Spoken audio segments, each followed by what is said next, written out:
So in this part of the conversation, I want to talk about exercise, nutrition, fasting, lifestyle, sleep, environmental factors. And the first question is, why does muscle matter as a woman in particular? Muscle matters because it helps your brain produce more neurons. And that's super important for brain health. But as far as protection as we age, it's directly correlative to the amount of muscle that we have. And if you have something like PCOS or endometriosis, it's even more important for you because building muscle is going to fight insulin resistance and inflammation. I've got two questions to add. Should women exercise differently across the menstrual cycle? And what is the reason why women hear what you guys say and they don't do it? I'm so glad we're having this conversation. We're back with the leading voices in women's health to unlock the specific insights, data, and tools needed to combat the growing challenges women face throughout their lives. For women, forever it was all about aesthetics. I'm healthy, I'm thin. Because they are under the assumption through sociocultural ideas that a woman is coming to the gym to lose weight, not to get strong, not to gain muscle. But what we've ended up with is an epidemic of osteoporosis and frailty and really dementia. Where 40 to 50% of women will have low bone density. 70% of all hip fractures happen in women. And when you have that, 30% of the time, you have a chance of dying in 1 year. Because most of it is based on male data. And I see a large number of women trying their hardest to be healthy, but what they are choosing to do is actually having a negative impact on their hormonal health. And it's not your fault. And this is where we have to educate. And it starts now. Which brings me to questions from the audience, like what's the best and healthiest way to lose weight? Is there a diet for fertility? Should women fast? Is there a link between environmental toxins and early menopause? We think so. But also, if you were to design perfect workout regimes for menopause and perimenopause, what would you... Oh, Stacey's clapping. Go ahead. This is part 2 of my conversation with 4 of the world's leading experts in women's health. And in this episode, we go even deeper into actionable, practical things you can do to improve your health. And by the way, if you're a man and you've been sent this episode by a girlfriend, a wife, a daughter, whoever it might be, I know you might not think this conversation's for you, but more than 50% of this planet are women. You have a tremendous advantage in your relationships, at work, and just being a human being going through life if you understand the majority of the population. And for so long, women's health, women's bodies, women's anatomy, their psychology and physiology has been a mystery because there hasn't been the same amount of scientific research done to understand them. So in this conversation, we're going to demystify all of that so that you can understand your wife, your partner, your daughter, your colleague, your mother, your grandmother even better. So in this part of the conversation, I want to talk about exercise, nutrition, fasting, lifestyle, sleep, environmental factors, and all the things that we kind of alluded to when we were referencing hormones and menopause, but in a more actionable sense. And I guess the first question is similar to the first question in part 1, which is, why does it matter for us to have a conversation about women in this context versus fitness generally or nutrition generally? Sport and exercise science in itself is a small subset of like sports medicine and medical research. And most of the research has been done on men. So if we look inherently at most of the recommendations of exercise, recovery, nutrition, it's based on male data. And we established earlier that that's not generalizable. So when we really want to get into the nuances of how do we create an adaptive stress for women, we have to look at it differently. We have to look through the female lens to understand the female physiology and acutely how hormones can affect adaptations and how women respond to different environmental cues than men. Yeah, our hormones distinctly control a lot of our environment, and our other cells that are not what we think of as our hormone cells work with our hormones. So if we think about the gut, we think about the liver, our immune system, a lot of this is so hormonally derived, but it's a two-way street, meaning your hormones influence what is happening in your gut, but your gut influences what is happening in your hormones. And because women have different hormones than men, as far as what's predominant and when they are, we have to come at this and approach it a different way. There's so much to do with messaging that women receive as far as their health goes. And this, be small at any cost, get to that number on the scale. And I see it on social media that the conversation is changing. Hopefully, GLP-1s is tampering this a little bit, but strong over skinny, nutrition over calories, like we are trying to build bigger, stronger bodies and take up more space. is the message that needs to happen. I mean, forever it was all about aesthetics. You have to look young, feel young, be young, anti-age, all those things. And what we've ended up with now is an epidemic of osteoporosis and frailty and really dementia. Should women exercise differently across the menstrual cycle?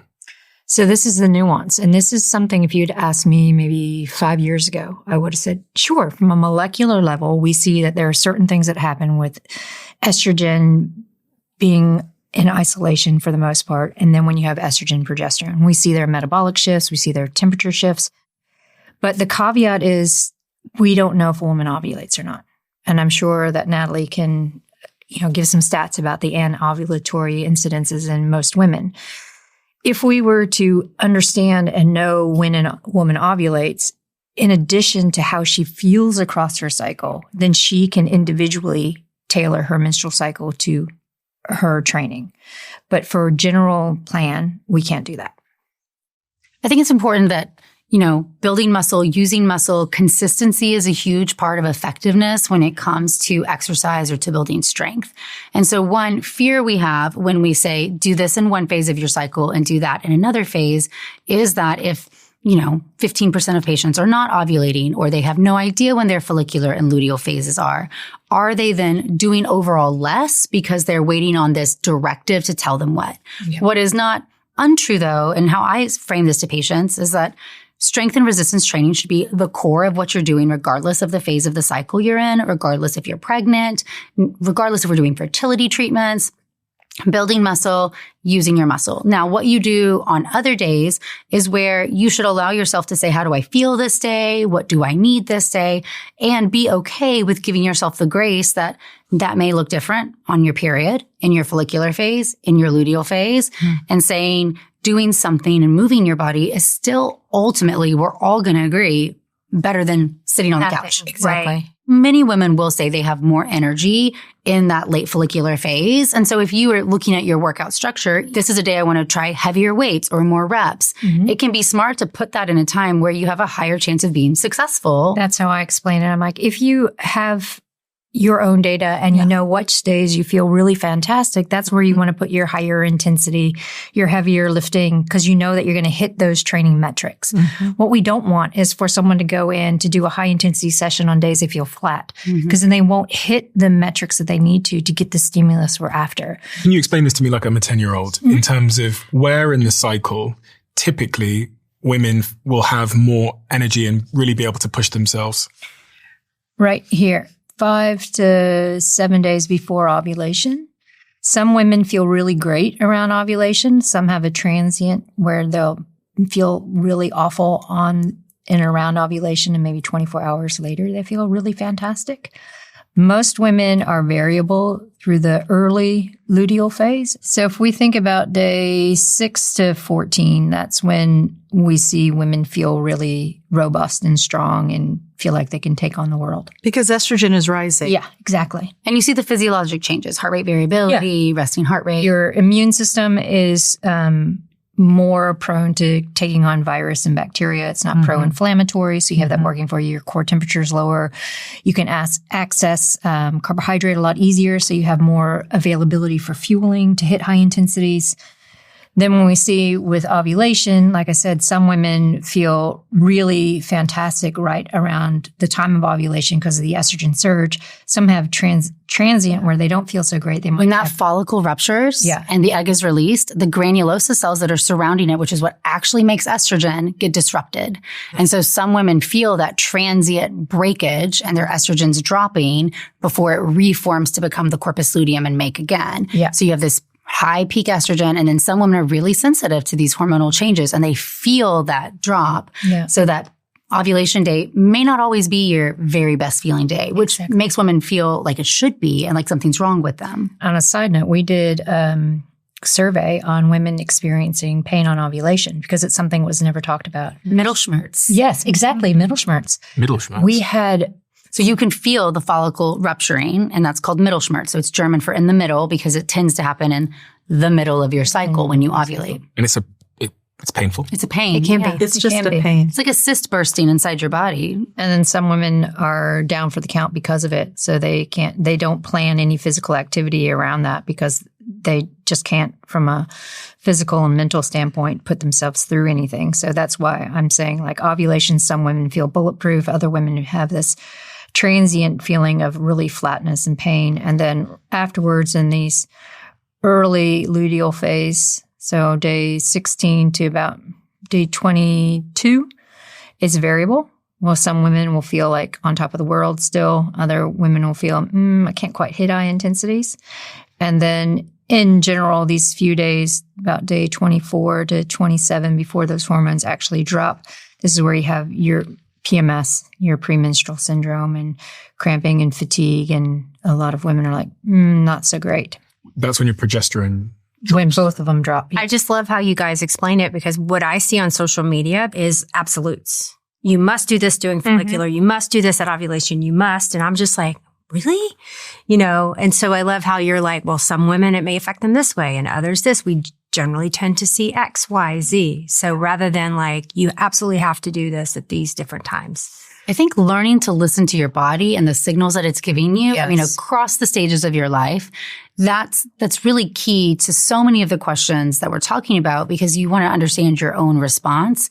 And where many women are falling short is that they've been suppressing their cycles. They don't know about it, and they were not taught all of these different changes that are perfectly normal. And so it's very hard to then hear a social media post that says, only do this in the follicular phase and don't ever do cardio in the luteal phase. And you get a lot of mixed messages when in fact, there's no absolutes. No. And in terms of training, some people think moderate training is better for women. Some people think high intensity training is better throughout the cycle, and sort of also considering what goals you might have in fertility.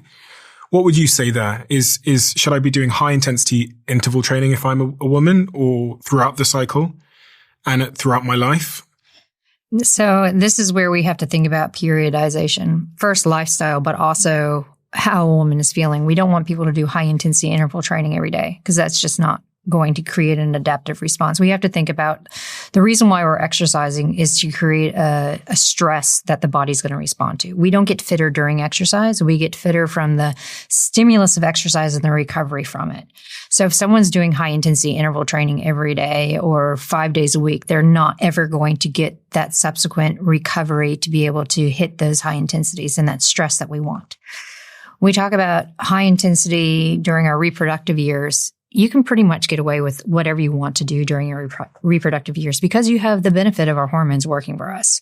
When we start getting into perimenopause and we start getting into menopause, this is where we have to really carefully look at volume versus intensity. So that means if we're doing lots of stuff, or are we doing really purposeful high intensity versus low intensity? Because we're trying to create what we call a polarization of the training, so that when we hit high intensities, we're actually hitting the intensities we need to create change. But on the other side of it, we want to hit really low intensity so that we can have recovery. It gets harder to recover as we get older, regardless if you're male or female. But in perimenopause, we don't have the benefit of estrogen supporting anti-inflammatory responses. So we have to be very cognizant that we need more recovery. So I'll give you an example. So my office, my orthopedic office, is in a fabulous performance center. Outside my windows, I have floor-to-ceiling windows. There's a football field inside. That field is filled 7 days a week with people taking a class called Ignite. Ignite has a lot of midlife women in it who are never exercising at low enough intensity to recover, and never exercising at peak intensity to change their body.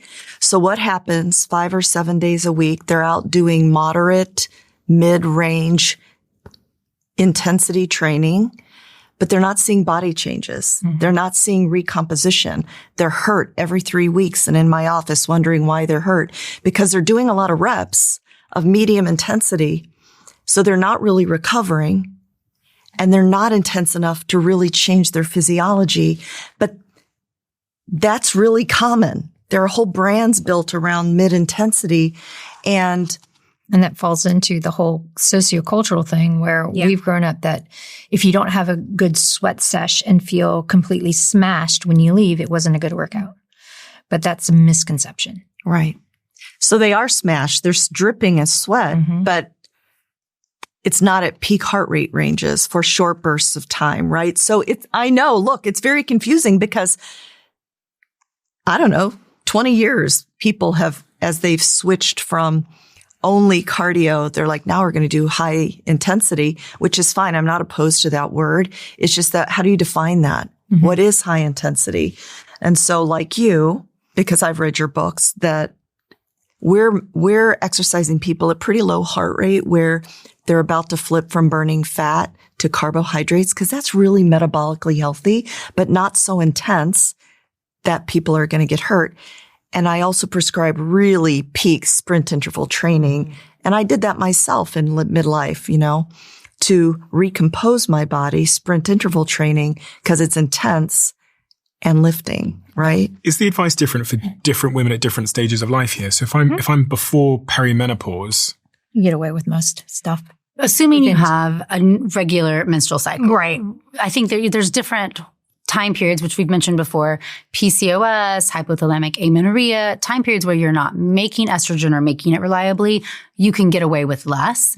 And so we want to protect a little bit of that. But when it comes to exercise, variety is the name of the game. Absolutely. You want to adapt. So you shouldn't be doing the same thing every day. That doesn't mean you can't have a plan. There's 7 days in a week. You don't have to move every single one, but you should pick these different activities based on your life, your schedule, what you want to accomplish. And it will vary some in different phases of your life because your goals are going to be different. And so when it comes to exercise, we always have to think about what needs to happen. Are you somebody who is overweight and needs to lose weight? Are you somebody who's underweight and is trying to gain weight? Are you trying to get pregnant or going through fertility treatments or in menopause? So there's nuance to it, which always makes it hard, but there's not a do this one exercise every single day. That's pretty much not the answer. So the most popular class for females right now, I just saw the statistic somewhere, is Pilates. And my daughter loves her Legree and gets on that machine. It's like, where does that fall in all of this? I have a lot of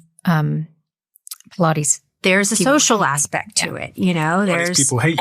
Yeah, because we did this reel talking about how Pilates was not appropriate as strength training, especially as a rehab. When we look at Pilates, it's a complement to true strength training. What I mean by true strength training is you're lifting a load that's heavy in multiple planes. With Pilates, it's really good for isometric control, core strength, balance, proprioception, but it isn't a stress that's going to create adequate muscle gain and strength of the bone, which is what we want from strength training. So just like yoga, Pilates has a place. It does definitely fit in the scheme of things, especially from the social and the fact that it does give you control and proprioception, but it isn't the be-all, end-all for strength. People that do Pilates frequently will be shouting, "But I'm Stacy, it hurts so much." And I know. I'm sure it's hard. The times I've done it, it's not easy, but it doesn't set you up not to be frail. Mm-hmm. It is not building strength and power. And I have women who have done so many Pilates, 1,500. It's like a badge of, they count their classes. 1,500 at the deficit of anything else. It's all that goes on. And I think that is another, you got to mix it up. Number one. Number two, I say the same thing. So I'm not very popular in those crowds, but it's great for the standard that I ask people do of flexibility and joint range of motion so that you don't become really stiff and hunched over and shuffling old person.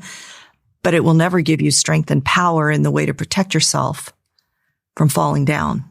Because there's not enough weight? For the most part, yes. And we also have to think about when you're doing strength training, you're creating a multi-directional force through the muscle and the tendons and the bones. With Pilates, especially if you're looking at the reformer, it's not multi-directional in the movements. Each movement is one plane and you can be down. Yeah. You can be in different planes, but each motion isn't multiplanar. So if we think about what are we trying to get out of out of Pilates, we're getting neuromuscular control, we're getting core strength, we're getting some breath work, and all of that is beneficial. But again, if we're trying to grow muscle and bone, take up space, be strong, it doesn't quite hit the points that we need to in order to create this new strength to bring us to that health span that women are looking for. So do it a couple times a week. Yeah. Not 7 days a week. Correct. So if my partner, she's 33 years old, so she's not quite at perimenopause yet. If you were to design a perfect workout regime for her at that phase of her life, what would you, Stacey's clapping. Go ahead. So if she has 3 days that she can go to the gym and has, 3 1-hour sessions that she could have at the gym in a week over 7 days. Each one would start with mobilization, so using resistance bands, or maybe you're doing a Pilates reformer warm-up, so you're getting through the range of motion. Why? Just to open up the joint capsules, make sure you don't have any restriction so that you can get really good range of motion for the movements you're going to do next. The next movements would be... Does that stuff actually work? I do wonder this. So many of my friends are getting injured at this age because they're my age and a bit older, because they walk into the gym and they start picking weights up. Oh, yeah. No, Yes. I spend more time mobilizing, I think, than I do actually training now, just to keep range of motion going and keep the joint capsules open. And so that's using the heavy resistance bands to distend and distract all the joint capsules to increase range of motion. Stretching doesn't do that. Stretching will get to an endpoint of the muscle to allow you to have more flex in the muscle, but it's not actually stretching in the joint capsule to give you range of motion. So when we talk about mobility work, we want to get into that full range of motion. So if you have a stiffening, so as I was saying earlier about the guy in my voodoo flossing, well, voodoo floss is a way where you're creating some blood flow restriction. Then you go in a range of motion in that blood flow restriction, you take the voodoo band off and the blood flow comes back and you go in the range of motion, get deeper in that range of motion. So it's all about accessing the tissues and making the tissues more viable for increased range of motion so that when you go do the lifting, when you go put on a heavier load, you have better control, better range of motion, and avoid the small little sticky points that cause injury. Tears, the micro tears. Yeah. Yeah. So it's the micro tears that are going to lead to injury, and the micro tears come when I haven't warmed up properly. Yeah. So And like here's for why your it's shoulder, what important. would that look like? If you For were, your shoulder, I wish I had a rig. So you could take one of those thick, Big bands, yeah. big, and wrap it around a rig or something, and you can pull and distend. So you're actually pulling the shoulder out in different ranges. So you can rotate, roll, pull, extend, pull, What extend. about this? So this is more trying to work the muscle, right? Okay. And you have paleo press as well, where you're working rotation, but that's not getting into the joint. So you want to be... So if you're distending, you're pulling back. You're not bending your elbow. You're actually pulling through the shoulder and distracting. And then the band is going to pull you forward to give you resistance to pull your shoulder joint out. And it's not a painful, but you're just really getting into that full joint capsule. You can do that with the hips. You can do a banded pigeon stretch. Just so many different ways of getting into the joint capsule, which not only gives you more range of motion and prevents injury, but it also gives you more of the flexibility that people think they get when they're stretching. The reason this is important as we age is because ligaments and tendons and the capsule, the inside skin of a joint, is made of collagen. And the covalent bonding, collagen is like if you envision strands of rope. The covalent bonding, meaning the bonding between those strands, becomes stronger as you age and you become more and more stiff. Well, when we lose joint range of motion, we're injured more. It's why we start shuffling down the street, hunched over, shuffling instead of striding, because we have full hip range of motion or full knee range of motion. And so one reason to do this is to maintain full range of motion through all of our joints. We want full range of motion, not only to avoid injury, but for instance, if your knee is stiff, whether it's an injury or because you just haven't maintained your motion, it will change something called your kinetic chain, meaning we really are from our big toe to through our spine connected, the big toes connected to the foot bone, because the way each of those body segments works activates the next body segment. So if you've got a glitch in the system because your knee doesn't move, or let's take this one. This is easier. Your ankles get stiff because we've never worked on it. Your calves are tight, right? You're a jumper. You've got tight calves. Your ankle doesn't flex. Well, then your shin bone or your tibia is not going to internally rotate. Well, without that, your knee's not going to bend as much and your femur or your thigh bone's not going to rotate. You must have the rotation of these bones to activate your glute.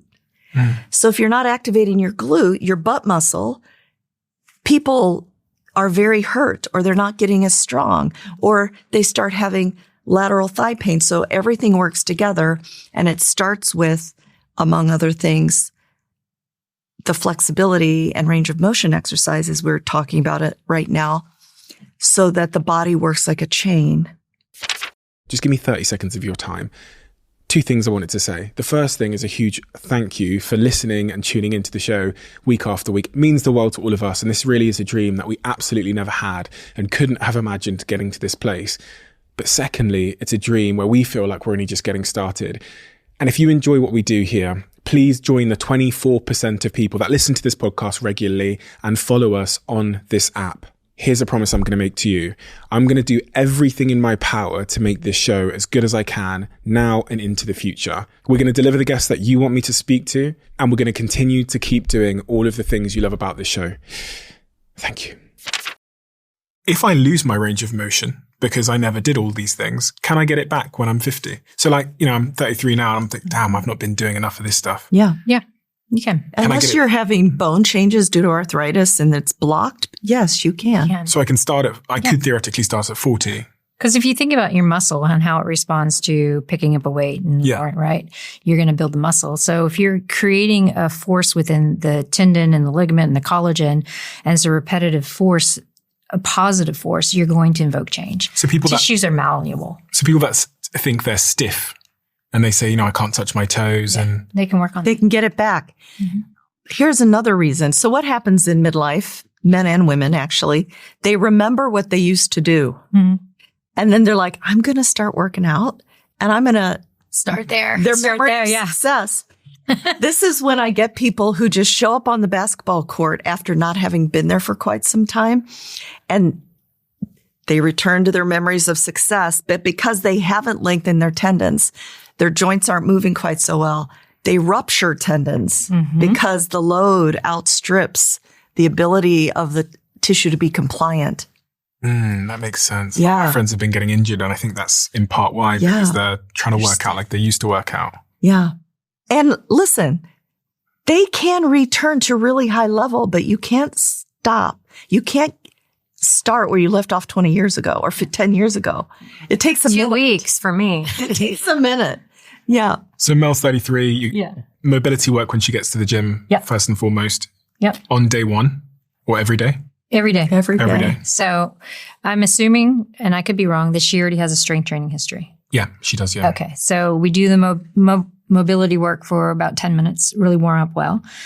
Then we pick one compound movement we're going to work on. So it could be squats on the Monday.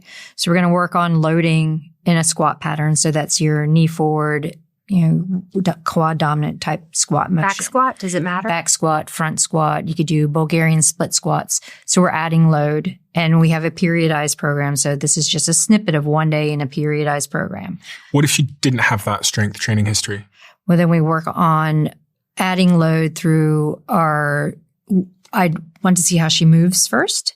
And we want to make sure that you're moving well before you add load. So this is where we work with lighter loads and more reps. What if she's doesn't have you there? Yeah, that was my question. Yeah. Like, what if you're not there? Yeah. What can she do on her own? Yeah. So this is still like, how do you squat? Where are your sticking points? So you can self-assess. If you've done your mobility, then you'll know like, oh, my hip's really tight. So I need to work on that. So let me do some air squats to see how I move. Then the next time you go in to do squats, maybe you're picking up 2 10-pound dumbbells and you're holding them and doing air squats with your dumbbells. And eventually you're going to move to the barbell. So it's all about small progression under load to get to a point where you feel more confident to use a barbell back squat, to get into more of those compound movements. Why don't people exercise? Specifically, if we just focus here on women, what is the reason why people hear what you guys say when you're talking about exercise and they don't do it? They don't start. It's hard. For what set of reasons make it hard? Well, for women, it's set up in a gendered environment. Like I always use the example of a woman who is an interest in strength training. If they go to a typical like 24-hour fitness or another brand gym that's out there, they'll walk in and they'll say, yep, I want to join. And the membership person most often will say, great, here's the class schedule. This is where we have our spin classes. This is where we do our boot camp classes. They never direct them to the lifting platforms. They never look and say, hey, here are the way to get strong, because they are under the assumption through sociocultural ideas that a woman is coming to the gym to lose weight, not to get strong, not to gain muscle. Not to recomposition. Yeah. Right. But if a man walks in, then it's always great, here's the lifting platforms. We have X amount of barbells. We have X amount of bumper plates. How much weight do you want to gain? Do you want to work with someone to, help you build that mass? Vonda, why does it matter? Because there's a big social pressure on women to look a certain way, and it doesn't typically involve muscles especially in the upper body. No. So, we're still living under the times of be as small as you can, but small doesn't mean lean. There's a concept of skinny fat, which, you can be as tiny, but you can be you can have a body fat of 50%, which means you're neither strong, you're not metabolically healthy, you're just little, right? Mm-hmm. So there is also a misconception that lifting heavy is going to automatically turn you into a physique model or a bodybuilder shape. If that's your goal, that's probably going to take you 5 years or a decade. It's a lot of hard work for a long period of time with proper nutrition. Mm-hmm. So for a woman who's wants to feel better, the goal is to build muscle, to be lean, to recompose, not lose weight, right? I'm not really interested in somebody's weight. I'm interested in their body fat percentage and their lean muscle mass. Mm-hmm. Because it's what you're made of that matters, right? Not the size of the shell. And why does muscle matter as I age, as a woman in particular? It matters for everyone, but for muscle matters because it's not just part of locomotion. It's not just part of moving you around. It is a metabolic organ. It is critical for glucose metabolism. It's critical for insulin sensitivity. It talks to the bone. Bone and muscle are endocrine organs, which cross-communicate all the time. So both bone and muscle have access to the brain, right? Muscle will produce a hormone called irisin, which has multiple functions in the body. The axis between muscle and brain helps your brain produce more neurons, right? Bone's axis to the brain has a role in satiety. Isn't that amazing? Which means not hungry anymore. Why would you think these locomotive structures, if that's what you limit them to, would even have those functions? It's because we put organs in a box. So to answer your question, muscle in men and women, but women in particular for this conversation, we need as much muscle as possible to fight the insulin resistance that we get when estrogen walks out the door. We need muscle for glucose metabolism. We need muscle for the pure strength of it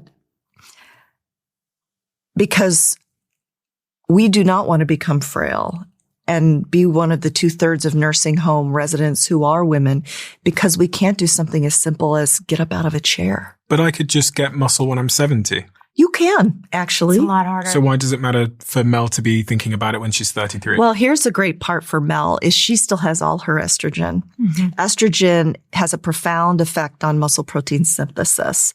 It is a significant anti-inflammatory. So high inflammation, chronic inflammation, if we've talked about, decreases muscle synthesis. It decreases bone synthesis because inflammation with its high cytokine level. I've mentioned them before. IL-6, tumor necrosis factor. Those are all detrimental to these normal metabolic pathways. So the wonderful thing for Mel, who is entering what I call the critical decade, which is 35 to 45 estimated, it's the prime time to set your physical activity standards and to build as much as you can while you still got all your estrogen. In addition to the fact that for proper hormonal health, if you think about inflammation coming in and it's like static on a walkie-talkie. The brain's trying to interpret your hormones. And when inflammation's coming in, it's making the signals really hard to hear. So we need to make sure that we're actively fighting that. And building muscle is one great way because it's going to use up glucose and fight insulin resistance, which means makes your cells more sensitive to when it sees glucose and able to use it better. If you have another thing that is pro-inflammatory, such as PCOS or endometriosis, it's even more important for you because your inflammatory burden by default of what's happening at a cellular level is higher. We now need to not just say, I need to not make it worse by being exposed to things. We have to say, I need a plan to fight this because my world is pro-inflammatory on a daily basis. What is my game plan to fight this? And building muscle. It's not just exercise is better than no exercise, but specifically building muscle because as everybody's saying, it has a metabolic function in your body is going to help you the most. There's a term called geroprotection. So gero is the term we use for aging. So gerontology is the part of medicine that focuses on the elderly patients. And so when we look in females and the organs that are the most geroprotective, it is the muscle and the ovary, and the ovaries go away. We have a shelf life on our ovaries. So then we're just really left with our muscle as far as protecting us in those elderly years as we age. And it's directly correlative to the amount of muscle that we have. Because if you have a lot of muscle, you're going to have stronger bones. And this is where the intensity part where Dr. Wright's talking about seeing the Ignite class and everyone's in that moderate intensity all the time. With moderate intensity, you don't have the post-exercise anti-inflammatory response. So if we're trying to build muscle and we're trying to dampen inflammation, if we're always doing this moderate intensity cardio, then we're not, one, going to be building the muscle we want, and two, we're going to have this baseline elevation of total body inflammation. So we need to mix it up and have that precedence on being muscle-centric and building that muscle. One, to help with aesthetics. I mean, that's the byproduct of lifting weights. You tend to look better, but it's more than that. We see it improves brain health because of the neuroconnections and the neuroplasticity of the brain. And I tell sleep, mood, all of those things. All things. You get an incredible parasympathetic response when you've done a significant heavy lifting session or a sprint interval session, which you don't get with that moderate intensity cardiovascular work. Two questions to add to what you're about to say here is, am I right in thinking that at the end of that golden decade that you referenced, 45 years old, because you have changes in estrogen, one will expect to see a natural decline in muscle. Yes. And an increased chance of osteoporosis, osteopenia, bone issues later in life. Do women, this is several questions, I apologize, but do women then also tend to have more frail bones in later life? And is that linked to the muscle loss? So this is how it works. So both men and women build bone and peak about up to 25, sometimes 30. And then bone loss plateaus for a little while. Men continue to lose about 1% a year. So men do not arrive with hip fractures or devastating fractures until their 70s or 80s or older.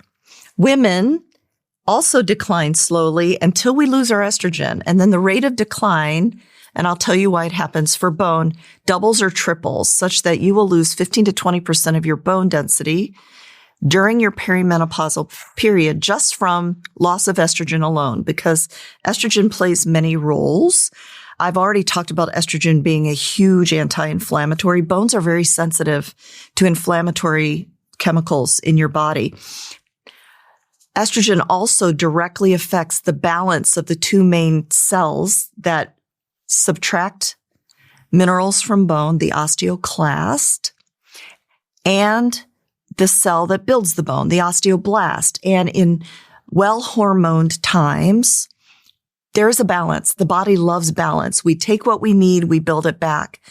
But because estrogen has such a profound effect on the osteoclast, the Pac-Man bone-eating cell, there's an unbalance, and we take more bone than we're capable of building. We're still building bone, but the rate cannot keep up with this. So with the inflammation, with the direct effects on the osteoclast, women will lose bone density if they do nothing. Well, number one, they're going to lose bone density, but they must do something about it. The reason it's so critical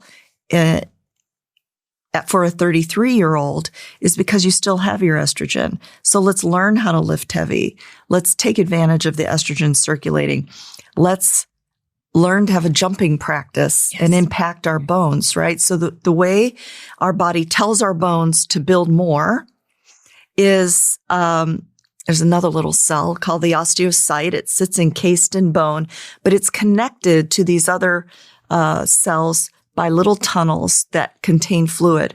When you jump, the biomechanical impulse of that fluid shifting in the little tunnels is translated into a biochemical stimulation that tells the bone, oh my God, she's jumping around. I need to build more bone.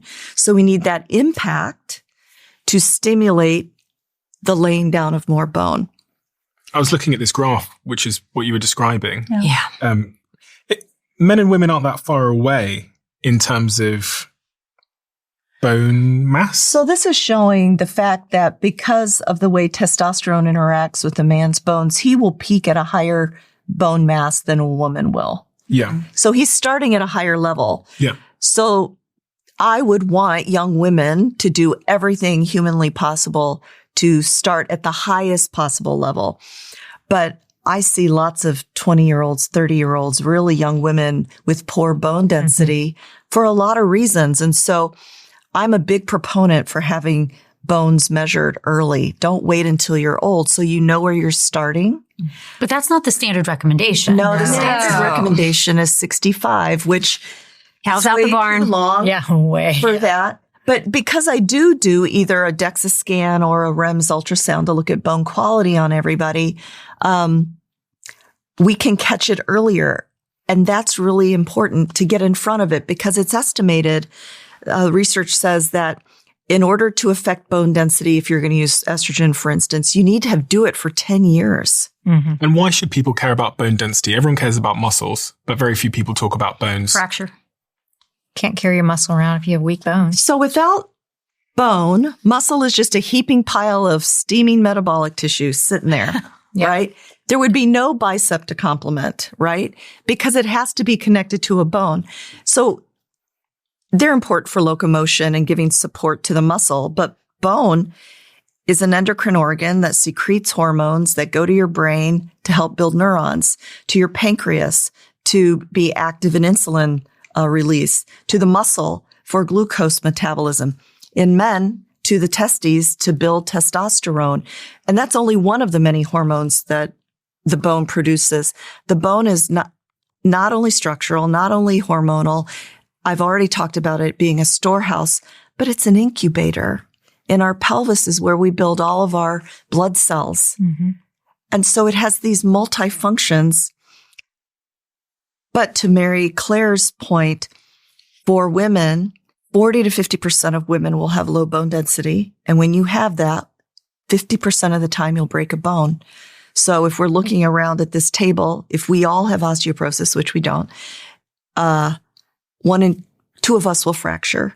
When that fracture is a hip fracture, which is very common, 70% of all hip fractures happen in women. 30% of the time when you hit the floor and something breaks, you have a chance of dying in 1 year. This quick, your life changes. 50% of the time, even if you survive, you will never return to pre-fall function, meaning you can't go home. And that puts your family in the situation of having to figure out 24-hour care.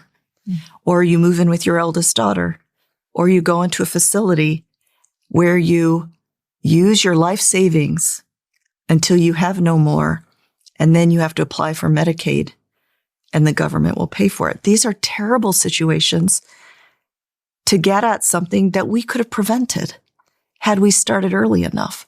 So you want to start early. So I'll have Mel. So Mel's going to be doing strength training, not just for the muscle benefits, but also because it's going to help her build strong, healthy bones in that critical decade. Yep. And then we finish it with some jump training. Jump training. Yep. Yeah. So plyometric type work, or if we're looking at not having the robustness of doing straight plyos, then you can do band assisted pogos. You can do low depth jumps. So you're getting some impact to the bone because, as Dr. Wright was talking about, it's a multi-directional stress. People think, oh, I run, I'm going to have strong bones, but running doesn't do it. You need multi-directional stress. So if you think about it, when you land, your body has to move. The ground doesn't. So it's called the ground reaction force that comes up through the bone to create that strength. So that ideal situation in a workout for her would be some mobility, some heavy lifting. If we're doing plyo, that's also strength or a sprint type training. So you're getting a metabolic stress. So you're hitting all the major factors in 1 hour workout.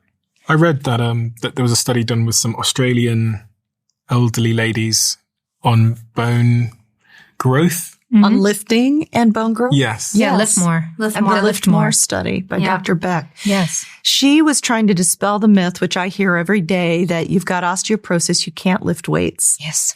And so her study, because we're big proponents of teaching people to progressively lift heavier and heavier, and that scares people, but especially if you think you're going to break. So she did a study where the load was 5 reps, 5 sets, under a supervised situation. So 5 reps means that it was heavy enough that at 5 reps, they were near failure, right? So these women, all osteoporotic, not only were capable of lifting heavy under supervision, none of them broke, and they built bone. Yep. So that answers the question. Right. Can you lift? Yes. Yes, you can. And the other thing that isn't really brought up into these conversations is when you hit perimenopause, not only is estrogen sort of the stimulus for satellite cell, where we're building muscle cell, but it has a distinct, influence on myosin. So myosin and actin are 2 contractile proteins. So if you think about a sliding filament or coming together, you have myosin and actin that bond together to then pull and move, and that's how you have a muscle contraction. Estrogen is responsible for how tightly myosin bonds to actin. When we start to lose estrogen or we start to have variability in our estrogen, we get myosin dysfunction. So that means we're not going to get a very strong contraction. So we get weaker. We get weaker. And this is one of the very first things that people complain about to me. I don't have power. I don't have strength. I can't, my grip strength's gone. I don't know, but their body composition hasn't changed yet. So if we think about lifting heavier loads, it's a neuromuscular response. And that direct stimulus creates the adaptive change in myosin that now estrogen isn't responsible for. It's a different external stress that creates that change in myosin to go, yep, I have to grab onto actin and have a very strong contraction. So we see that this dysfunction happens first before we start seeing a change in our lean mass development. So if we are already in the habit of lifting heavier loads, then we can offshoot some of that myosin dysfunction that occurs with the estrogen change. So when my patients come in and they are looking to prevent osteoporosis, or they've gotten a diagnosis of low bone density, what can they do? I've discussed the Lift More trial. The new study just came out May of this year of 2025, and they looked at very similar to the protocol used in Lift More. So there was a control group where they just did nothing. Then a group that they did 3 days a week, and they did resistance training and jump training. And then the third group did all the same exercises and added HRT. And depending if they had a uterus, they got estrogen or estrogen plus a progestogen. And so, of course, as expected, the do nothing group lost bone. You gained bone as expected in the resistance group, but it seemed to be synergistic when we added hormone therapy and the resistance training together. They grew even more bone. They had even better results. So when my patients are like, I want to hedge my bets. My mother fell and fractured. She's broken her hip in a nursing home, whatever. And I'm trying to avoid this. We're hitting all the points. And the only medication of it, now we have other medicines that will help slow down resorption of bone, the bisphosphonates and stuff, but they can be hard to take and they have a lot of side effects. So to me, prevention is always better than cure, exactly. right? So I'm trying to get them early. I just ignore the guidelines that say you have to wait till 65 unless you have some chronic medical condition to get a bone density. I'm telling patients, you can find it for about $99 around, I work in Houston, and that is worth the investment for you to go get your baseline bone density. I don't know a single orthopedic surgeon, a single exercise physiologist, or anybody who deals with osteoporosis who thinks 65 is a good idea. So if your listeners are like, oh, well, my insurance won't pay for it, I'm like, there are centers popping up now where you can go and get a DEXA scan and just pay out of pocket and get a great, and figure out where your starting base is. A DEXA scan is? A bone scan to see your bone density is the easiest way to describe it. And your muscle mass. Yeah. They can do that as well. This conversation is really important, though, to extend besides just menopause or perimenopause, that there are women of reproductive age years who have profound periods of low estrogen, who are also at risk for serious problems with their bone density, both now and down the road. And so if you come to me and you say, oh, I haven't had a period for 7 years, no big deal. Well, that is a big deal. And depending on the reason why, many of the causes will result that you had low estrogen and you were not ovulating and you have hit that graph you showed of while you're building your bone, that person's on a different trajectory. And those women do need bone scans much earlier so that we can see where they are and see what treatment we need. But it's one of the biggest reasons bone health is one of the most acceptable medical reasons for why we should put younger women who have low estrogen time periods onto estrogen treatment, because it can so profoundly change their bone health long term. So in my niche of active women, we see there's a very, very high incidence of recreational active women and low energy availability, meaning they're not eating enough to support daily life as well as their training. So the clinical aspect of not eating enough creates a myriad of issues that does create lower bone density, menstrual cycle dysfunction, greater inflammatory responses. So, the end result would be hypothalamic amenorrhea. So their periods have stopped, which is the low estrogen standpoint. So, keeping track of your period, make sure you're eating enough is one of the first stopgaps that we have in the athletic realm. It's like, we want you to eat enough. And if you're looking at bookending our calories on either end of the day, that's not appropriate. We have to look at how your circadian rhythm works, because the circadian rhythm, like we talked about in the first half, was about the pulses of our hormones. So if we're holding our calories on either end of the day, then there's this big space in the middle of the day where your body thinks it's under a starvation threat. So you start to have this downturn of all of our metabolic functions. We see after 4 days of low energy availability, there's a direct impact on thyroid function. So we have to be very cognate that women who are saying, I haven't had a period in 7 years, or my periods are really irregular, we have to bring it back to the energy function as well. So I know, unfortunately, we're still in this environment of aesthetics. And I'm always like, we need to eat. And if you eat in and around your training and fueling appropriately for what you're doing, it has a positive impact on body composition. You're not going to gain body fat. You're going to gain lean mass. You're going to gain bone, and you're going to see a decrease in body fat. But it's a trusting the process that out in general sociocultural concepts is just not acceptable for so many women right now. And with that exercise regime I asked you to make for a woman that's premenopause, was there anything left off there? We had day one, which is mobility works, strength training.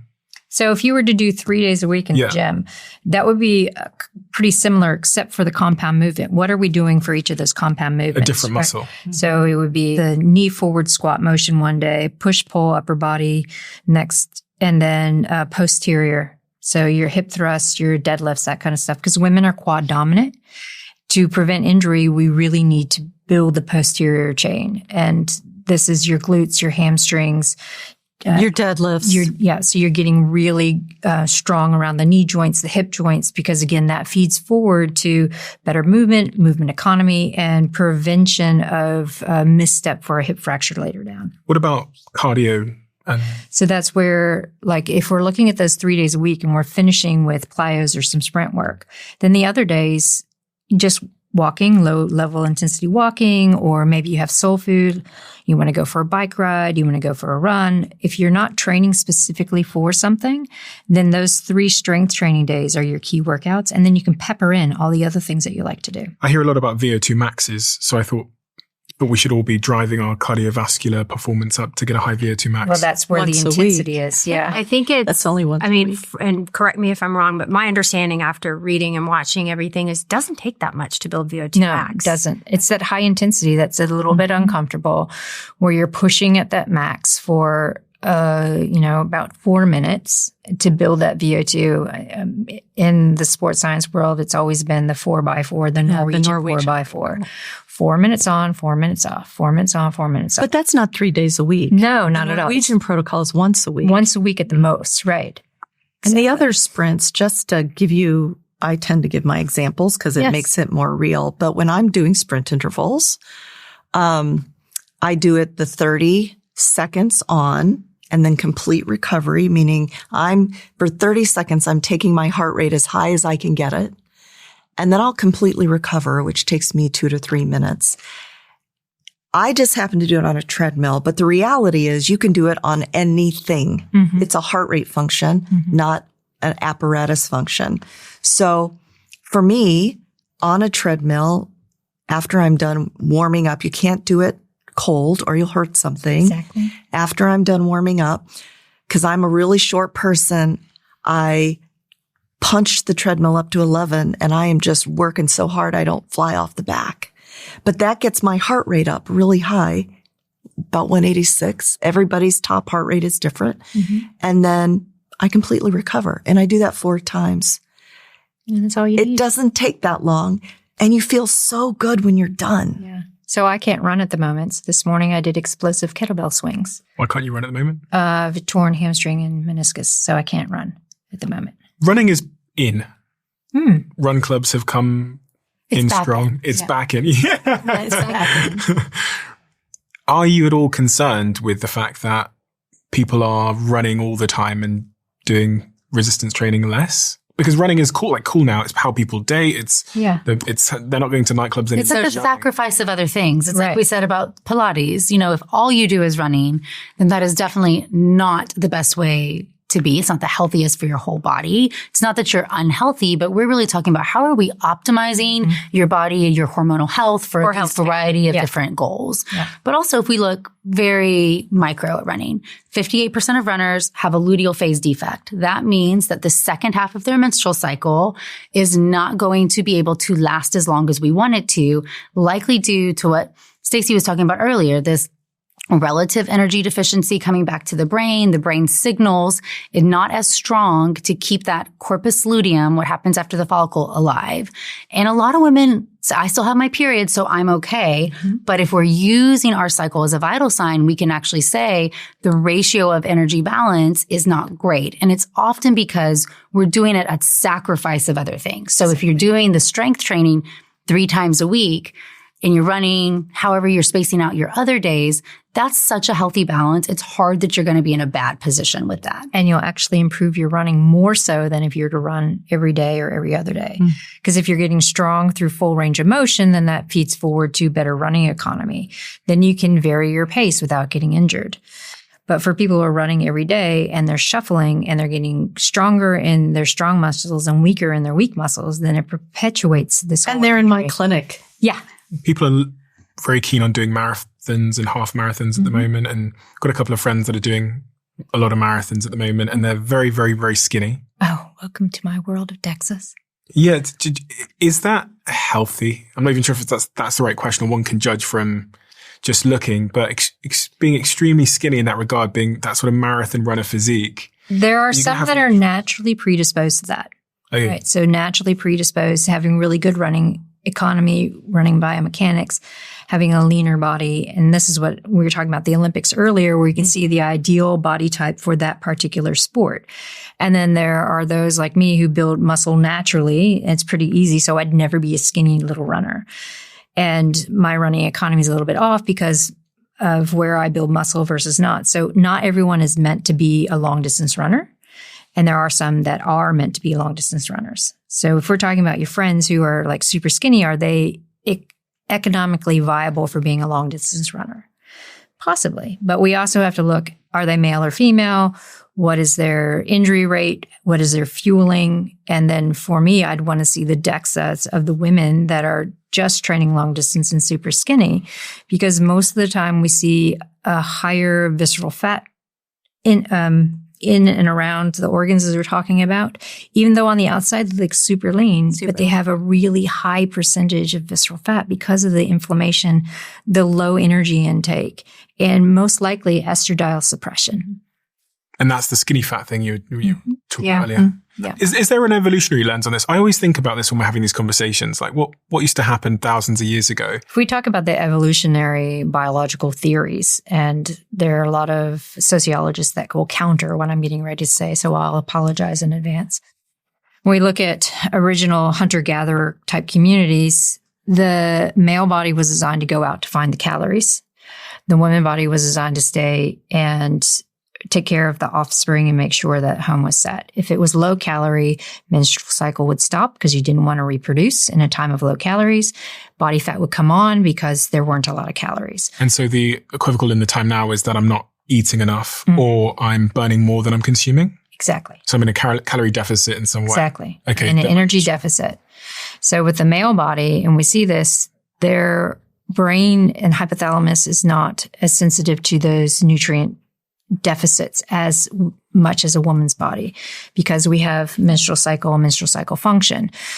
A man will lean up and get more cognitively focused in times of low calorie intake. So this is what we see with fasting data, and we see with restrictive diets. Mm-hmm. And that was, we need to bring it back to that biological lens. Low calorie, I have to go find the calories. I have to be fit to go find the calories. Low calories, I need to not have to eat as much. So I need to store fat, and I can't have a baby because we don't have enough calories. And then stress? When we add modern stress onto that, that's a comprehensive addition of cortisol and addition of inflammation. And that also perpetuates body fat. I mean, like stress 10,000 years ago would have been like a lion. Oh, yeah. It's a lion. But it's episodic. Yeah. Right? We had stress, and that this is a natural stress response. We have to have them to survive. Right. But these were episodic stresses. Well, and your hormones would change for a very specific purpose that you would then go do. Your body would free up glucose from your liver. You're getting it ready in your bloodstream so you can go run from the lion. Yep. And then things would shift back to normal. And what's happening with chronic stress is you're getting all the hormone shifts because your body's really getting ready for the lion, except it's just that bad meeting you had. Yep. And then you're just sitting there longer and you're not using that glucose up. Exactly. Are women increasingly overtraining? I think the problem in this country is not maybe in the women who are really intentional. Maybe there are some that are over-exercising, but if we look at a population, nobody is exercising enough. Exactly. I mean, people ask me all the time, tell me the first thing people need to do. I'm like, I'll take anything. I mean, I'll take getting off the couch with any method, whatever makes you happy. I'll say, get off the couch and do 10 air squats. Thank you. That's enough.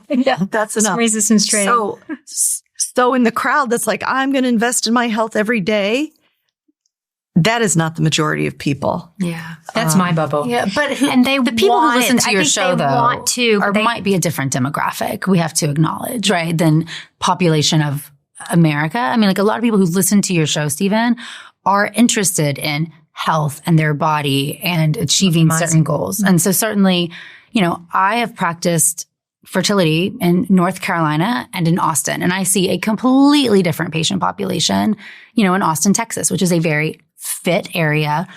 Women are constantly overtraining.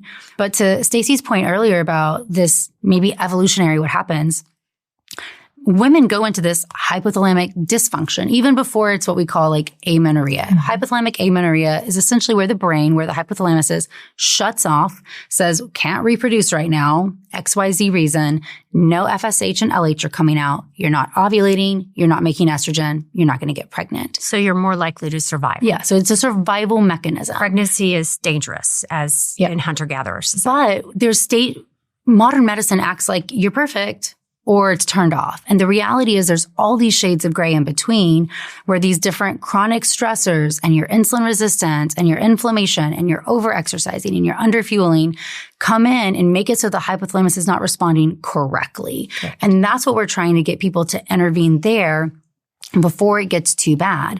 And I see a large number of women who do fall into that zone where they are trying their hardest to be healthy, but what they are choosing to do is actually having a negative impact on their hormonal health and how their brain is interpreting their hormones. And it's very rare to see that in a man. Meaning the number one reason why I will see low testosterone is purely because many men are taking testosterone or because of other exogenous factors like marijuana use. It is very rarely my brain is not sending out the signals to cause my testicles to make testosterone. I like to frame it where women are under recovering, not overtraining. Like so if we're under recovery, then it makes it more acceptable to fuel. And I always want to bring it back to, it doesn't matter, like, because I come from high performance, I'm going to use those words where it's like, you're not recovering enough. We want to focus on recovery on these days. We want to make sure that you're eating and fueling around. So it's never overtraining. It's always under recovery. But the balance is wrong. They're not So what do you say to all the voices on social media that are just yelling at mostly women and telling them it's just a matter of willpower and you don't have the body composition you deserve? Well, you swipe left and don't talk to those people. But that's me, right? But I'm talking to the woman in Ohio who's feeling defeated and stumbles across someone screaming at her on the internet that her body composition that she's not happy with is her fault. I hate that because it's a construct of society, right? Especially Western society. This is where we have to educate. It's not your fault.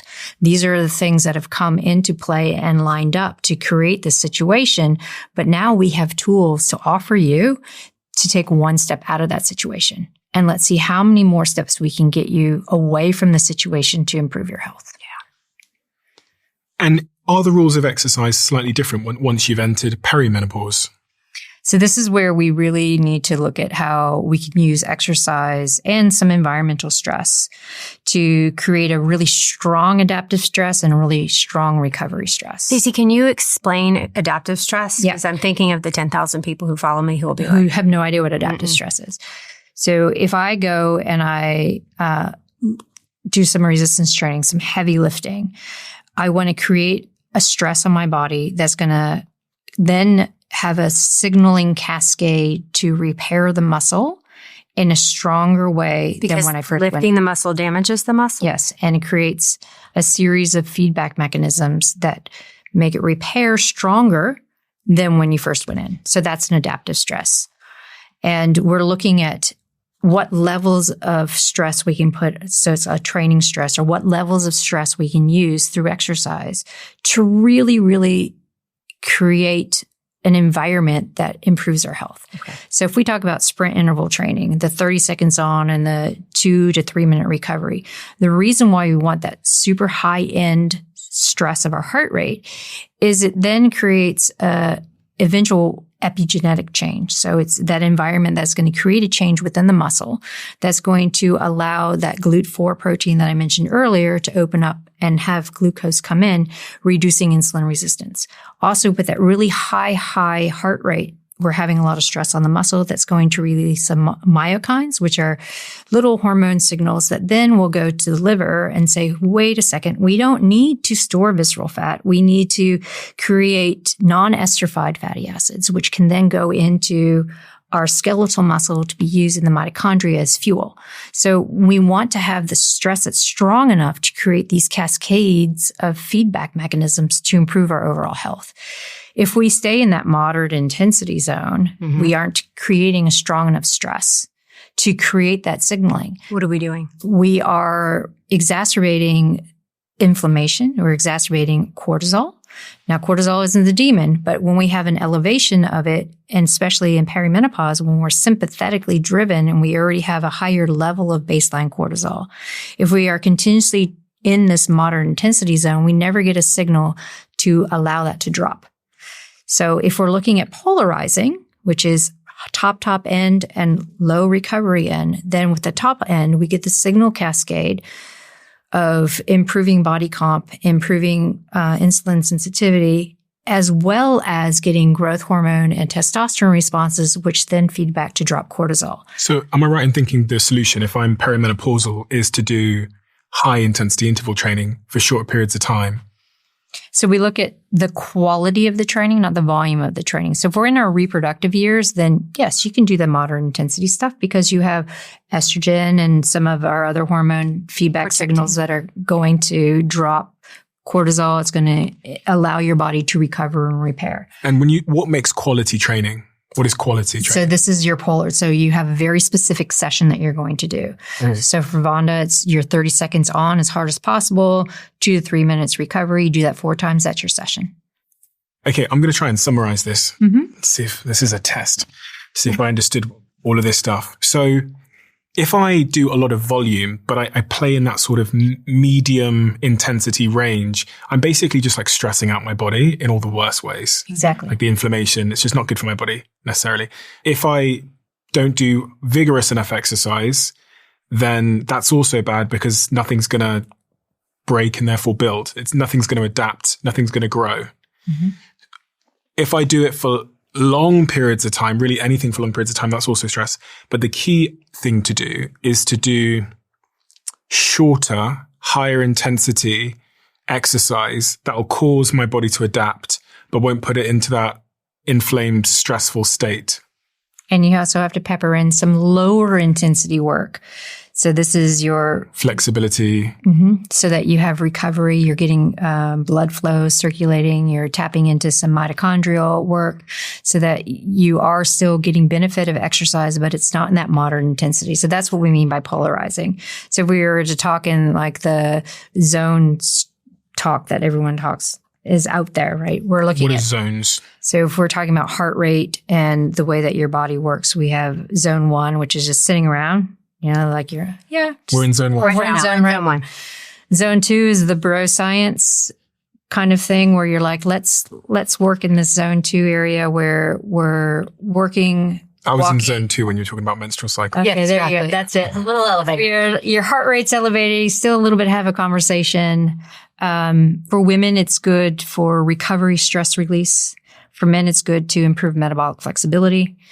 When we're looking at zone 3, 4, that's the area you want to stay out of unless you're specifically training for something that requires you to be there. So that would be your half marathons, your endurance races, that kind of stuff. Everyone wants to stay out of zone 3, 4.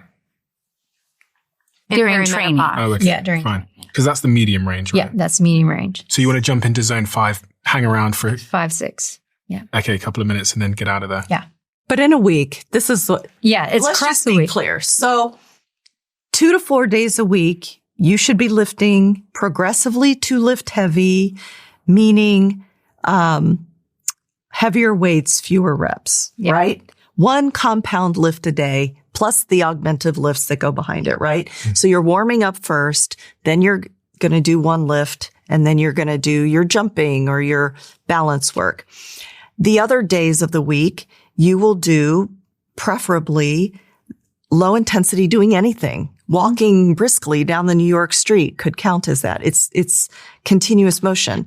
And then a couple days a week, add in your sprint intervals, your really high zone 5, 6 high intensity.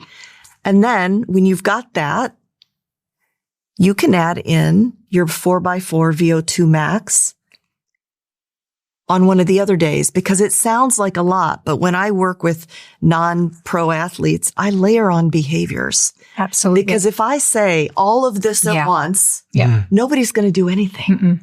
I always describe it as we have these pillars, right? First, we have to nail sleep. Doesn't matter who you are. You have to, because you cannot. Sleep is non-negotiable. Yeah, you cannot invoke any kind of metabolic or body composition change without adequate sleep. Also improves stress resilience. Then we look at nutrition and physical activity. The behaviors that go with both of those are somewhat independent. You have some people that are more motivated to do physical activity and some people who are more motivated to change nutritional habits. Most of the time, they're 2 different personalities. So we have to look at what comes next. And then we also have, which isn't lesser importance, but often neglected, is the mindfulness and community. So this is being out in nature. It's connecting with friends. It might be going to a group exercise class. It might be just having coffee. But that is really, really important for parasympathetic and whole being stress life. response. Exactly. So there's a new book out, coming out called Joy Span. I don't know if you've spoken with her. So she's a gerontologist and works with the very elderly. And she has a very specific, what determines who's going to kill it in that last decade of life. And that community part, using your brain, having interactions with human beings seems to be the key. And if you don't keep that going through this 40s, 50s, 60s, when you get to 70 and 80, you're not going to have a great end of your life. And what about the last phase then? So if someone's post-menopausal, does their exercise recommendations change at all? We like to start the habits early and continue them through. If you haven't started, it's not too late. As we're seeing, like with Lift More and some other of the older age research that's coming out, it's never too late to start. We just have to be very careful of how you start to have support and phase you into these different exercise modalities. Is it the same exercises though? Meaning? The 3 days a week, the mobility, the strength. I am firmly postmenopausal and I am doing all these things. But it's different. People always ask me, what does heavy lifting mean? Right. It's relative. It's relative. My heavy is not going to be Stacy's heavy, or I should say it the other way. Stacy's very heavy is not going to be my heavy. In Lift More, the authors describe the one rep max. And so 1 rep max is like safely, what is the heaviest you can do 1 rep? So for a bicep curl, what is the heaviest weight I can do? 1 to fail, I'm going to fail after this one. And for me, that was about 20 pounds. With good form. Exactly. Safely with good form. And so I could nail 20. And so then they took them down to about 70, 80% of that, which for me was about 15, 16 pounds. So that you can usually do about 5 reps before you hit failure. And that is what they consider lifting heavy. And that seemed to really resonate with my followers to understand what that meant. And there's so many women that underestimate their strength. See them and they gravitate towards the 10-pound dumbbells. It's like, put that away, go to the next one, do a couple of lifts with that. And then ideally, I want you to put that away and pick up the next one, because that's going to challenge you. Because women have been so conditioned to do 10 to 15 reps to get, quote, toned and not really put in the work they need to build muscle and to get the benefit out of strength training. And I'm always telling women, you're underestimating yourself in so many facets. Don't cheat yourself with the strength training as well. Because people have to remember what we're training for now. It's different than I had a woman recently say, I was taught to do biceps curls, 5 pounds, 30 times.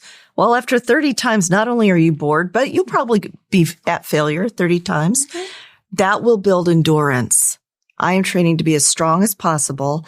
And when I have strength down, then I start playing with tempo so that I could replace some of the explosive muscle fibers that I'm going to lose over time. To your point, Vonda, yes. I have just been writing my book in Cape Town, as I told you before we started recording. Yes. And one of the studies that I read about while I was writing the book was a study done by a guy called Hal Hirschfield and his colleagues, where they put people in these MRI scanners and they asked them to think about a famous celebrity. And then they asked them to think about themselves today. And then they asked them to think about themselves in 10 years' time. And in 10 years' time, the same brain regions lit up as if they were thinking about the celebrity, which kind of led them to conclude that in our brain, we almost see our future selves as a bit of a stranger. Yes, that's right. And so when we think about long-term planning, this is in part why a lot of this advice is often most effective when it's put in the context of like short-term performance or cognitive benefits, because we really do struggle to like care about ourselves at 90. Yeah. And I think we all kind of think we can just figure it out later. I think what's different for women, especially in menopause, is because we're also taking care of our parents in so many ways. We're in this like raising kids, going through our own hormonal upheaval, and then watching our mothers, our grandmothers, our aunts age. And the way society is set up, women become the caretakers of their parents, generally the oldest daughter. And I have to give full credit to my sister who lives in the same town as my mom and is a nurse. So she really is bearing the brunt of taking care of mama because I'm living this life. So thank you, Leah, if you're watching. It is such a tremendous stress, you know? And so our motivation, my sister and I, is like, we don't want to do this to our daughters. Yeah. Exactly. The other thing I want to bring in is the brain health component, right? We talk about Alzheimer's and dementia. And one of the reasons I really preface doing high intensity work is the lactate production, because we're finding more and more research coming out showing that part of the development of dementia and Alzheimer and the plaque is a misstep in brain metabolism. So when we're looking at brain metabolism and the brain uses a lot of glucose, it also uses lactate. Now, for women, we have less of the glycolytic or lactate producing fibers, and we tend to lose those with age.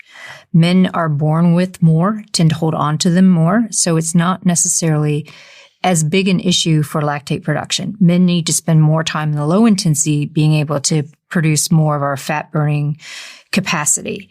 But for women, doing that high intensity work and being able to produce lactate to then allow the heart and the brain to use that preferential fuel feeds forward to reducing the misstep in this brain metabolism component that occurs. And it's such a sex difference.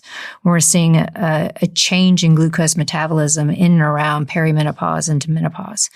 So it's that lactate production that is kind of the offshoot of the high intensity work that's super important for brain health as well as. When you look at glucose metabolism in the brain, I'm talking specifically coming out of Arizona and from Lisa Mosconi's work. And they looked at glucose utilization in the brain, especially the forebrain, through the transition. It's wildly different based on what phase of perimenopause, menopause, and postmenopause that they're in. And it's absolutely astounding. And they're seeing patterns that can give clues that may be the women who are headed towards the dementia route versus those who aren't. And women are significantly more likely than men to develop dementia and Alzheimer's, largely because they have certain unique biological risk factors and also because they live longer. And the sociocultural component. I keep bringing it up because I work. Stress. Yeah. But also, if we're looking at women who are 80, 90 years old now, their upbringing to this point is completely different than ours, meaning that the job availability and the brain stimulation they had when they were in their 30s, 40s, 50s,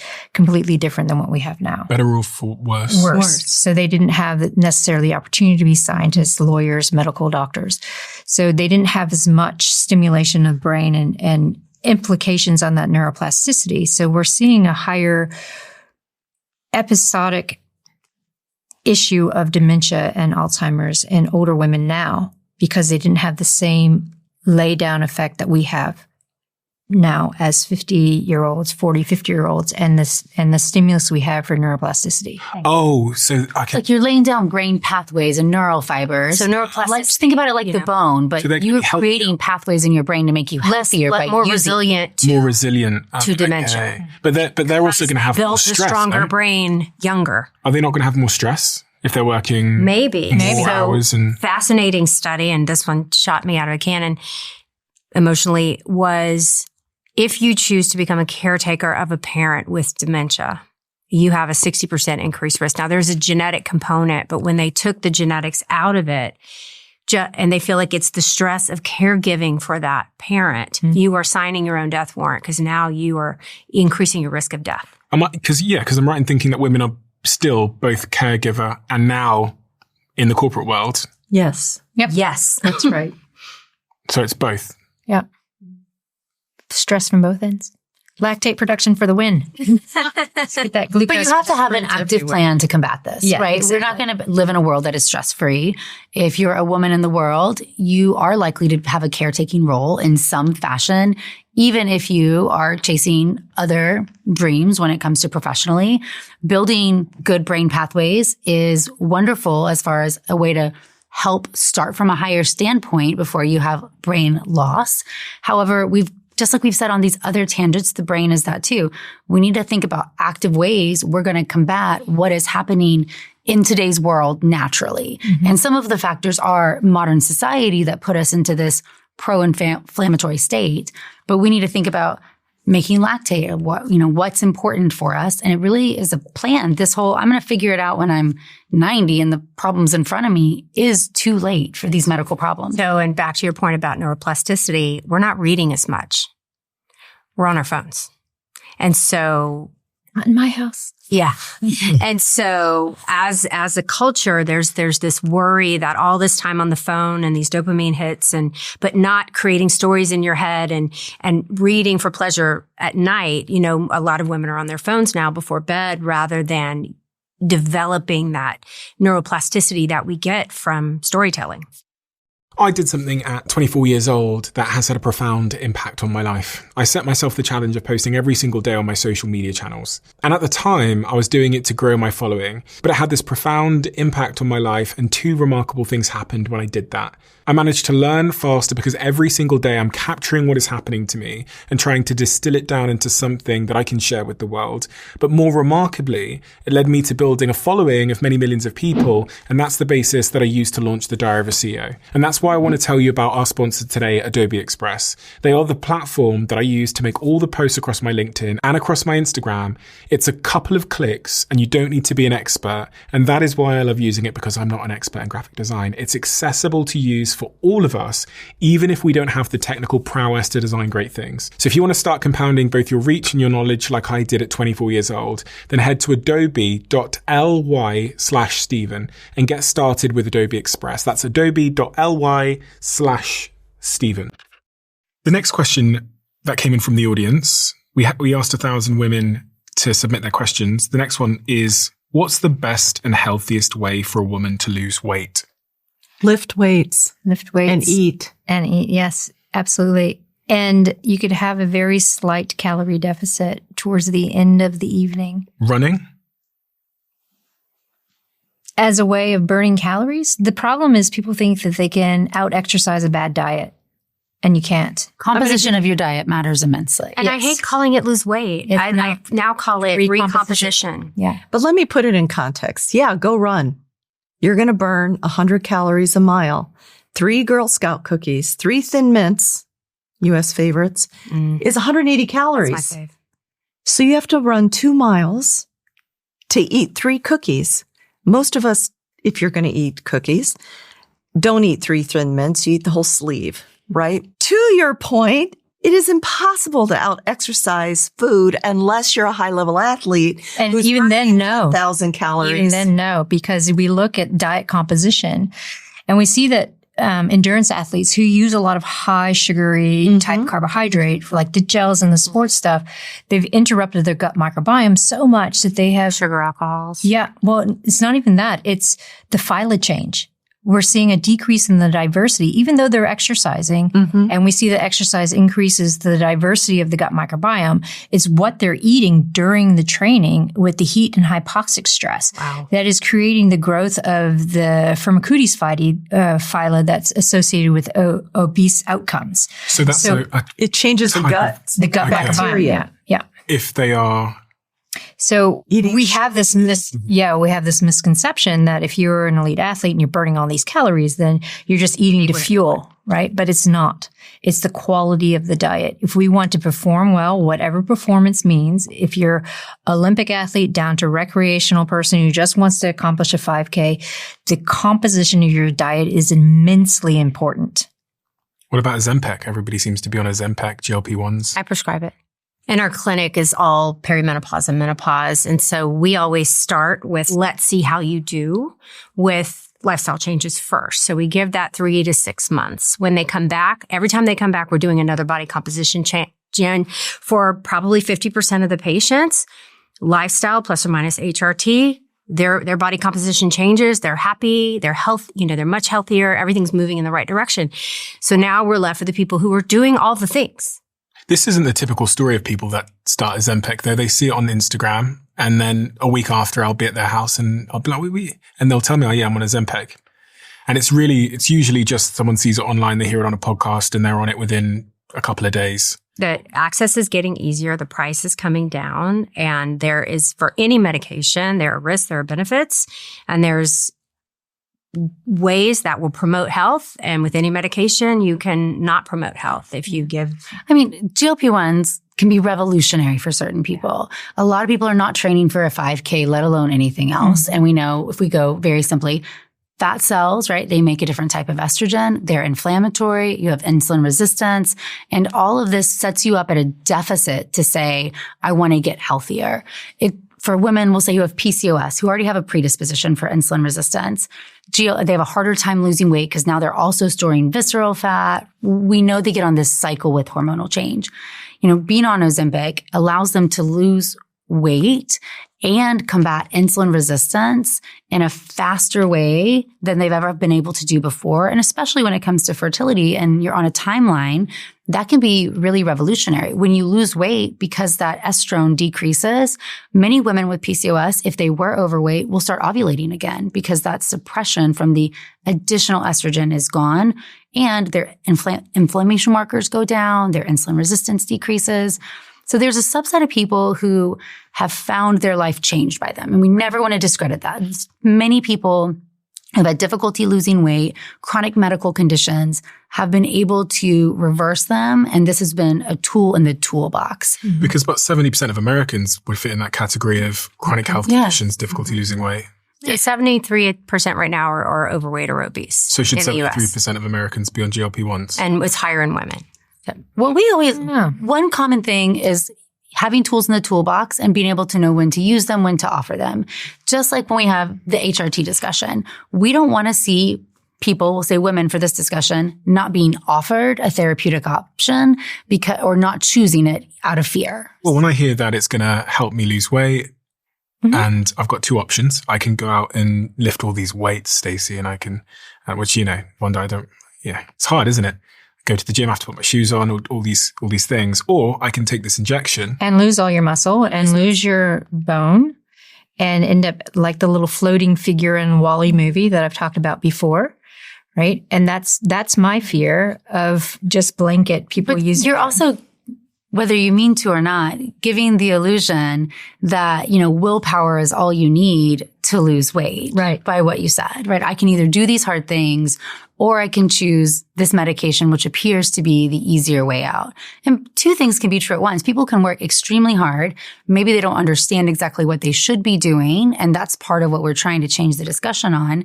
But reversing some metabolic change, even initially, can make a big difference in their game plan. But you will lose body weight on these medications. And so you have to have somebody, guiding the ship. I think what we all don't love is the access without oversight, meaning nobody's helping you say, how are you not losing muscle? How are you doing this in a safe fashion? You can just text somebody on an app and suddenly get medication and have the medication shipped to your house. Right. In our clinic, it is an hour-long. Now they're coming in to discuss the GLP-1 option. It is an hour-long visit of risks, benefits, side effects, protein intake, resistance training, mandatory. We will follow your bone density. We will follow your your muscle mass. We have these scanners. These are great. Available. And we're not going to get to a number on the scale and sacrifice your long-term health. And my patients are drinking the Kool-Aid. They're coming in. They've found, they're coming to you for a reason. Yeah. And so I'm a little bit unique in my clinic in that I have a social media following and people kind of watch a few things before they come see me. So they know they're not shocked by me giving this advice because I give it all day on social media. So if you give them the Ozempic, but they still don't go to the gym, they still don't do anything else, then we'll stop giving it to them. They won't be healthy. And they know that. We've talked to them about that. We've explained it on the front end that this is a tool in your toolkit because we can see their muscle mass. We won't renew the prescription if they've lost the muscle mass. So if you are losing weight and not lifting and eating enough protein on Ozempic or any way else, and you do a body composition, you may see total weight lost. You will see pounds of muscle loss. You may see body fat percentage loss. But if you do this correctly with enough protein in your diet and lifting weights, the amount of muscle loss will be very small versus amount of fat loss. Mm-hmm. So we know we're going to lose a little muscle, but you can't lose 8 pounds of muscle. Right. Right. So we can tell. And I give them the hard numbers, like 10% is acceptable. We're going over that. We're getting into the danger zone. We're going to cut back on your dose. We're going to, but they commit to the work on the front end. I think that's the important point, is that these GLP-1 antagonists don't burn your fat. They stop you eating as much. They stop their satiety. Which is going to mess up, which is going to reduce everything. Because I was thinking about myself. I was thinking, well, I go to the gym every day. I'm going to keep going. So maybe if I had a little bit of Ozempic or whatever it's called, then it would burn my fat. But actually, that's not it's not. No, it's just going to stop me eating, which is going to reduce my muscle, my bone. Exactly. Right. Goodbye biceps. Yeah. That's the thing. It's like, and then I'll lose my subscribers. And that's why Exactly. Yeah. Okay, that makes sense. So to this person asking what's the best and healthiest way to lose weight, the response is stop eating the cookies and start lifting some weights. No, the 80-20 rule, right? So 80% of the time you're on it, right? You're paying attention to a high quality diet. You are eating according to circadian rhythm. You are doing the strength training. You're getting the good sleep. And then 20% is life, where I'm going to stay up late. I'm going to have some wine or whiskey. I'm going to go out. I'm going to be on vacation. So you're not excluding all the fun things in life. If it comes to a point where you're like, I'm still not budging the needle, then maybe it's a 90-10 rule, where 90% of the time you're on it and 10% is the life factor.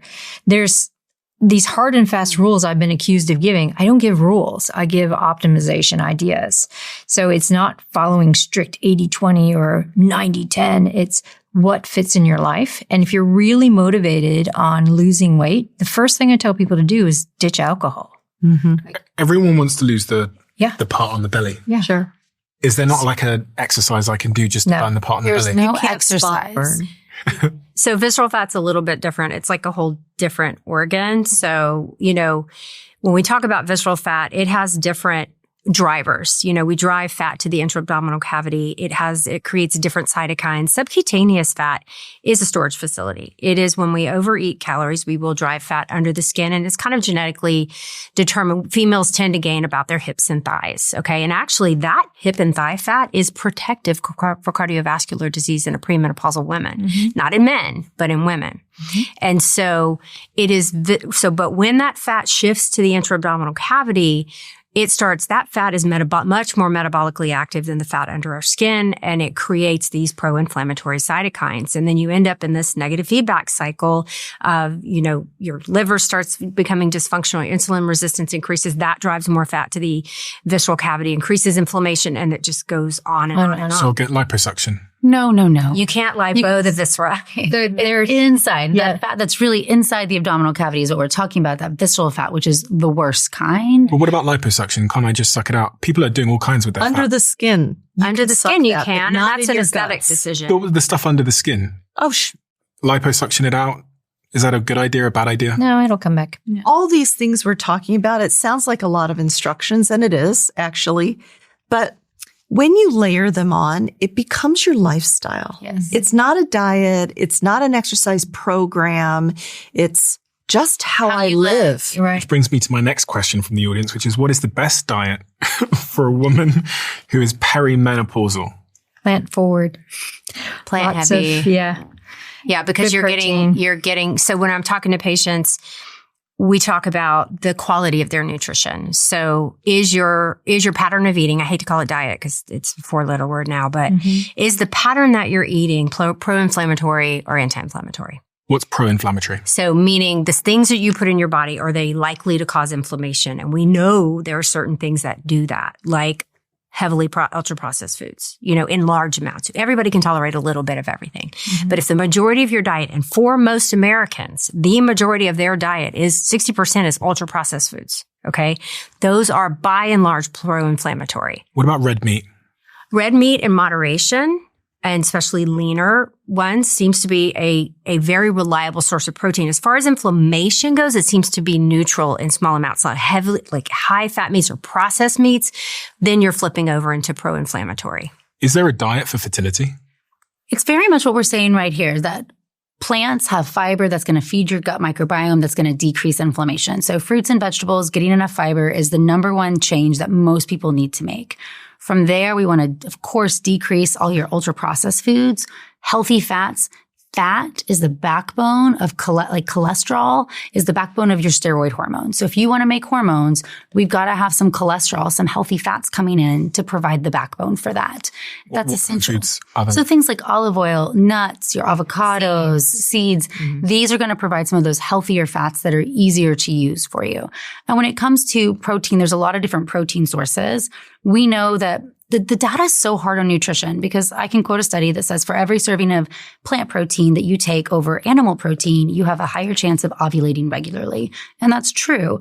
A lot of that, though, is nuanced by the fact that people who eat plant-based sources of proteins tend to eat other plants in general and less ultra-processed foods than people who have the highest quartile of meat intake. If we go to a micro level, though, not all animal meat is created equal. Animal meat does not have fiber in it. So we know it's not feeding our gut microbiome. So if we want to talk about carnivore diet, things like that is definitely not microbiome friendly for you and not hormonally healthy. So we really want to have those whole foods, the fruits, vegetables, the healthy fats, the proteins that are going to be good sources. And just like we talked about other things, it's not all or nothing. Red meat every day is probably going to be inflammatory. Having it on the weekend is probably okay. And the way I describe this to patients is, let's imagine a scale where every decision you make can kind of tick up the inflammatory marker or bring it back down. If you are making active decisions that are more anti-inflammatory, you can tolerate the glass of champagne, the birthday cake, these little things that we know will cause inflammation in your body, but your body is meant to respond to inflammation and get back to normal. The problem is when it's constantly challenged, when 70% of the things that you eat cause this chronic inflammation inside of you, your body can no longer respond appropriately when it's challenged again. Things that are pro-inflammatory tend to also disrupt the gut microbiome.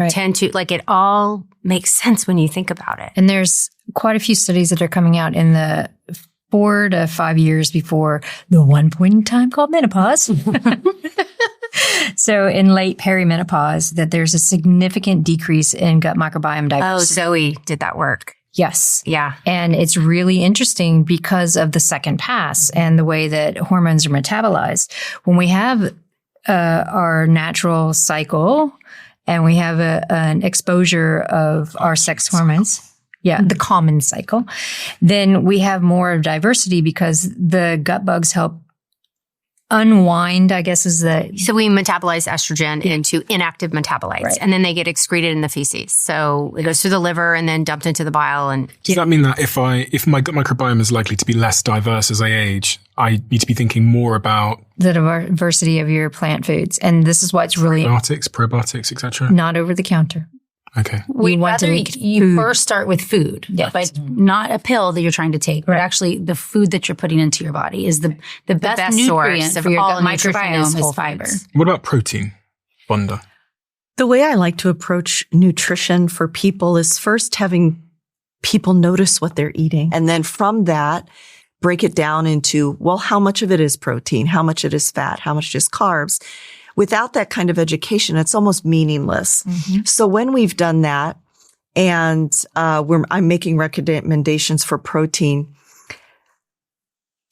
we will not build the muscle we need to build. We will not get stronger the way we're capable of getting stronger. A, if we're not eating enough, and B, if we're not taking enough protein. So the RDA recommendations of 0.8 grams per kilogram is survival doses of protein, like sitting on a chair like a mushroom. Preventing malnutrition is the goal of it. Yeah, it's just survival. It is not for active people. It is not for living your best life people. 0.8. The recommended daily intake is 0.8 grams per kilogram of lean body mass. So it's low. It's very low. So the research easily supports, let's use pounds, 0.86 grams per pound for lifting people. I recommend over a gram for ideal pound, because I'm presuming that the people I'm taking care of are going to start being active, that we're trying to build muscle, that we're not in starvation mode. So 0.8 grams per pound. I recommend 1 gram per ideal pound.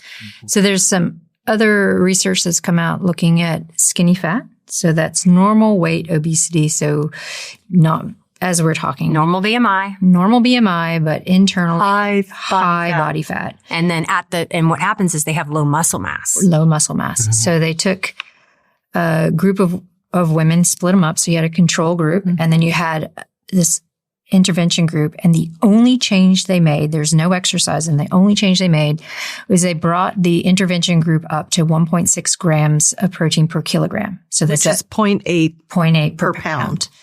And over the course of 12 weeks of eating that protein intake, this intervention group completely recomped their body. So their muscle quality came up, body fat went down. Control group, of course, nothing happened. So it just shows the importance of having that higher protein intake just to support basic muscle function. And the frailty data out of the WHI, so the Women's Health Initiative, looked at multiple things, not just breast cancer and heart disease, but, they followed these women even off of HRT for decades. Yeah. And when they looked at frailty scores in the elderly and protein intake above 1.6 grams per kilogram, had the lowest frailty scores just based on protein intake alone. Yep. What about fasting? I know so many people that are doing water fasts and juice fasts, and it's in. Have they told you why? I've had an evolution Yes. with the way I think about fasting. When I first kind of, was stepping out of the box and what's happening in menopause and why was my body composition, I didn't know what to call it back then, but what was all this going on that was new?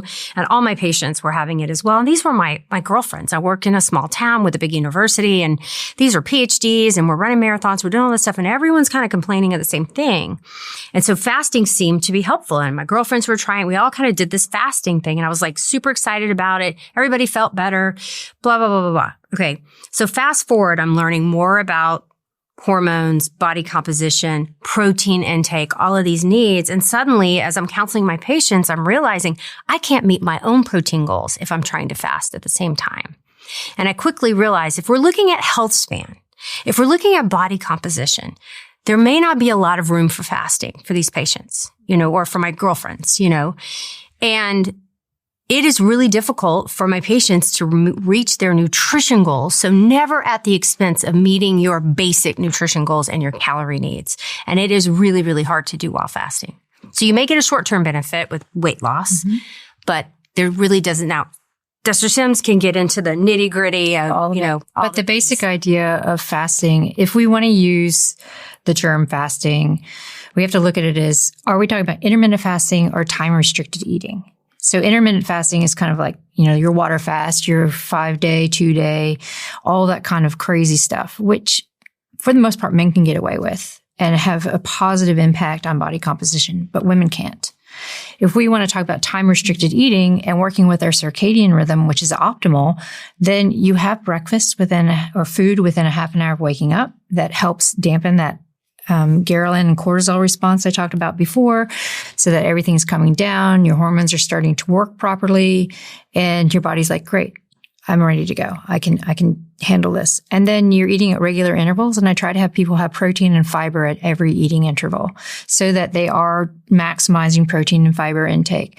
Then you have dinner, and then you don't eat after dinner. Every eating interval. So breakfast, maybe you have a snack. If we're looking at training or exercise, if you're splitting your breakfast, then you're having some protein and carb before, you're having the rest of your protein or more protein afterwards. And then you're having, some protein and some fiber at lunch. So you're having maybe tempeh or tofu or salmon with salad or fruit and veg. So every time you're eating, you have a protein and fiber focus. So time-restricted eating is within a 24-hour period? So you're looking at, I'm going to eat during the day when my body needs it. Yeah. And I'm going to stop eating when I finish dinner. So I have about a 2, maybe 3 hour break before I go to bed. So that when I go to bed, I'm not trying to digest food. My body can get into the parasympathetic responses it needs to sleep well for reparation. And then I eat again at what time? When you wake up in the morning. It's typically about 12 hours of eating and 12 hours of not. So you're trying to follow that circadian rhythm and work with your hormones. It can also, when we do have that period of time, which maybe that sounds very intuitive, but a lot of people are eating at 10 p.m. They're snacking on food, then they're trying to go to bed, and then they're getting up. when you give your body a little bit longer, so at 12 hours time is when your body will really efficiently be using up all your glucose, really dropping some of those insulin levels, but it's not so much that it's stressful. And we're using stress very generically here, but on a cellular level, long periods of fasting for women specifically can be very stressful to the body. Mm-hmm. And that's why if you think about Stacy's example of what happened in 2 fasting periods to, a man and a woman, different things are going to happen to your body if it thinks it's being in starvation. So we don't want to put your body in a starved state. We're just trying to give it a time period without food so that it can start to process the energy that's available differently. Why not though? What's going to happen? I understand from what we talked about earlier that my fertility, my cycle's going to change. Mm-hmm. But is that it? Well, there's adaptive stress, and then there's stress to the point of you're hurting yourself. You said that men can do longer fasts. They can do longer fasts, and it can show to actually, be something that might be advantageous for them for how their body is made, might increase their focus and some other metrics. But for women, these longer periods are actually going to promote more visceral fat storage and become pro-inflammatory. And you said it a little casually, but disrupting your hypothalamus and shutting off your hormone system will cause a low estrogen state. And that's very problematic, as we've talked about. So thinking about your body should not be in a starved state. So utilizing time-restricted eating, meaning I'm going to eat within my circadian rhythm, the hours that there is sun outside, how your body's made to function, is working with your biology. If you're saying, I'm going to not eat for 3 days because I'm doing this fasting period, for women, that's going to induce a stressful state where you're going to start to store more as visceral fat and cause more inflammation. And if we bring it into the, people holding a fast till noon or after, you're phase shifting. So it's like you're having social jet lag, where if you're phase shifting your hormone responses, your appetite hormones, then you're not going to get into a good sleep. Because your body's like, it's not time to go to sleep. Your melatonin peak in women usually peaks around 9 o'clock. So you start to get sleepy. That gets shifted to 11, 12. So you're not actually going to get good sleep because you now have reset your melatonin responses. So we want women to understand that time restricted eating when you're not eating when in the dark is really beneficial. Right? Easiest way to say it. Easiest way to say it. Yeah.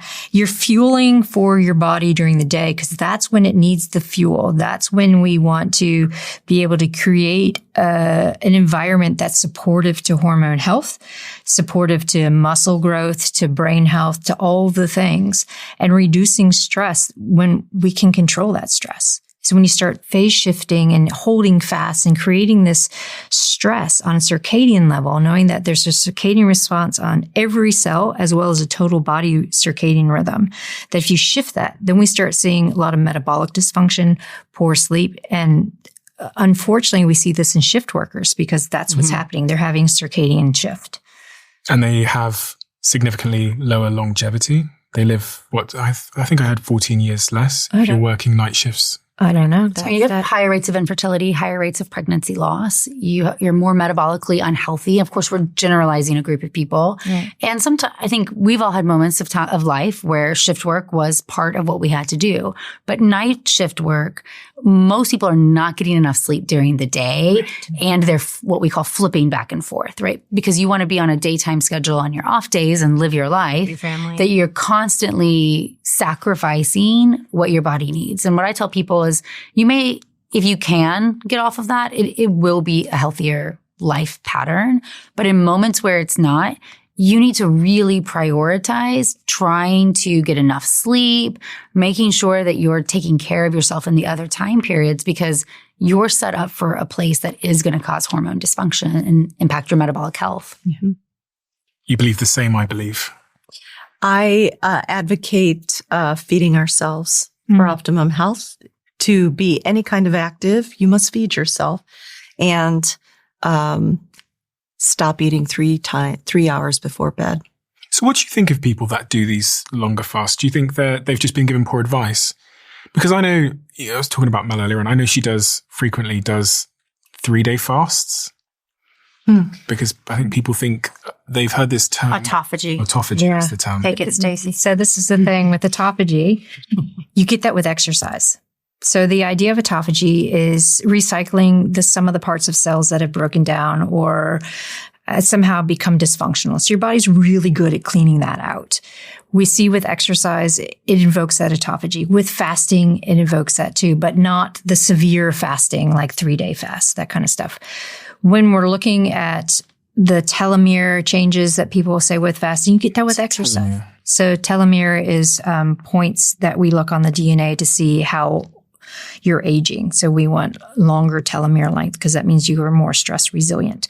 You get that with exercise because exercise is a big stress. It creates a change within, like we were talking about before, adaptive stress, epigenetic changes, which improves all of those markers that people are so adamant fasting does. What about fasting and then doing exercise? So fasted exercise, is that?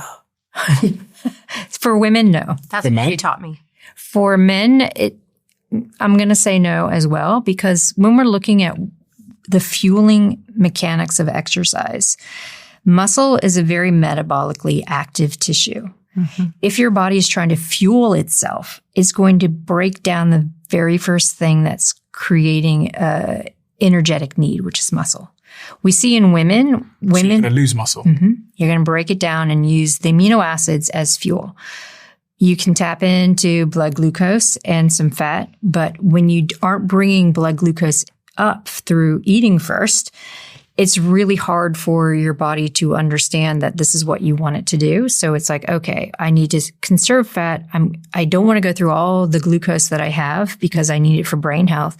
So I'm going to start feeding more amino acids in to fuel what I'm doing. Mm-hmm. For women, we already use more amino acid than men. So if we're looking at fasted training, then we're already increasing the amount of lean mass that our body's going to break down to use as fuel. I'm pretty sure it was you that told me there's this part of the brain that's kind of checking if there's energy in our blood, if there's glucose in our blood. That's part of our hypothalamus. And so the hypothalamus is this sensor that's kind of checking. And in a woman, again, correct me when I butcher this, but if it understands that there's no glucose in the blood, then it's going to go into that survival state, which is going to start to shut things down, which means growth of muscle isn't going to be possible.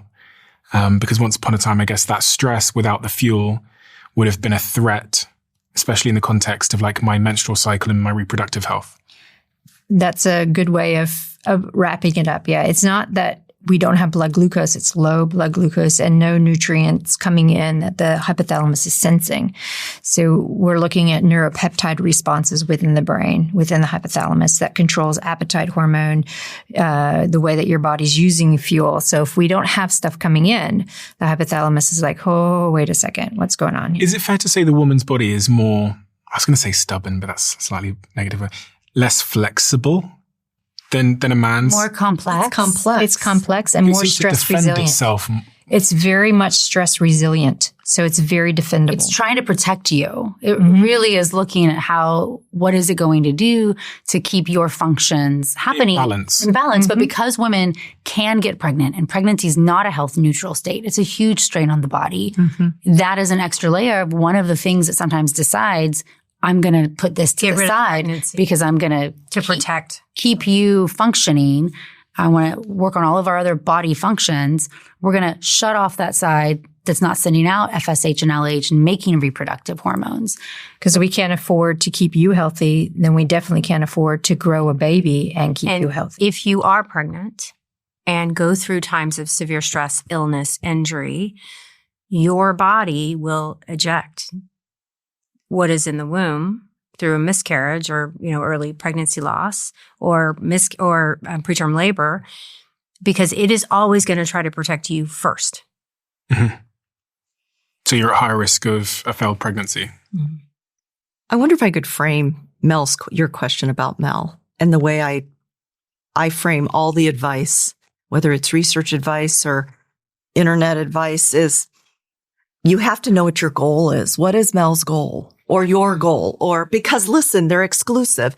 Longevity, if longevity is your goal, like live longer at any cost, well, then there's a lot of research about severe calorie restriction and lifestyle and just lots of severe ways to live. Okay, if that's longevity is your goal, that's your goal. If your goal is peak performance like a pro athlete, that is a different kind of life and training and reps, and peak performance at the pro level doesn't necessarily get you longevity. Pro athletes live less, at least contact athletes live less than people focus on longevity. But the third bucket that most of us live in is health span and wellness. Yep. It's neither high performance, live less time, and it's neither austerity, live the longest possible. It is the middle ground. It's the homeostasis balance. And so when questions like that come up, the first question in my mind is, which bucket are you in? Are you in a peak performance? You're going to do different kind of training, different kind of eating. We know you may have a decreased lifespan because of the stress you put on versus this. So what are we working for? I think a lot of the people that talk about these fasts often say to me, especially when they're referring to juice fasts, that it's kind of like cleaning out the system. You have a liver. They say it's like cleaning out. But you don't need to Salt, clean out. sugar. That's not how you clean out your system. Taking the fiber out of those fruits and vegetables. Taking away all the things that you Juice need. is 500 calories of pure glucose. Yeah. What if it's vegetable juicing? Why not taken just out eat the vegetables and get the fiber for your gut? Detox. But you have a liver. Your liver I think it's marketing. That's a I think they're falling prey to marketing. Tell me what and that that's a big means. wellness trend. I know, but it's massive. Honestly, I know so many people, so many of my best friends. going on detox wellness retreats. Well, even when I ask them why they're doing a water fast, they say, I'm just detoxing. Or when I ask them why they're grinding up this fruit and vegetable and, as you say, pulling out all the fiber from it. It feels more attainable to say I'm doing this crazy thing for 3 days than I'm going to make a life switch to just live a more preventive, anti-inflammatory lifestyle. Before the Diary of a CEO was what it is today, it was just an idea. And it started with me, a cheap plug-in microphone, and my Mac right here. And I have to say, when I first had the idea for the Diary of a CEO, my thinking was that the world might want to see into the diaries of some of the most interesting, successful people really in high places that were doing interesting things. So after recording that first episode under my duvet, I sat on my Mac by our sponsor, Apple, and spent hours editing on GarageBand, and eventually uploaded it. And honestly, I thought that would probably be it. But a couple of my friends said they enjoyed it, so I kept on recording. And over time, the microphone has changed and we now have this incredible setup here. But the thing that has stayed the same is I'm still using the Mac. Even today, my entire team across our studio still uses the Mac. Our first few episodes maybe had tens of people listening, but now tens of millions of people tune in all over the world, which is still absolutely crazy to me. So if there is an idea that keeps tapping you on the shoulder, this is your sign to start. Your great ideas start on Mac. And you can find out more at apple.com/Mac. Have you ever heard about this before? This thing I'm holding in my hands now. This is called Ketone IQ. Their website is ketone.com. You've heard me on this podcast talking about the fact that I stay much of the year in a ketogenic state, which is a highly restricted diet. And the reason I do that is plentyfold. One of them is I spend hours and hours talking to people for a living. So I want to make sure my brain is firing in an optimal way. And the other reason that I do the ketogenic diet is because I just feel better. So when I discovered this, which is what they call an exogenous ketone product, where you can drink it and it increases your blood's ketone levels, I was blown away. I contacted them, I met them, I invested extremely heavily into their company, and I've become a co-owner of the company accordingly, and they sponsor this show now. So if you want to try this out for yourself, I recommend you try it. Just visit ketone.com/Stephen and you'll get 30% off your first subscription order. You'll also get a free gift with your second shipment. That's ketone.com/Stephen.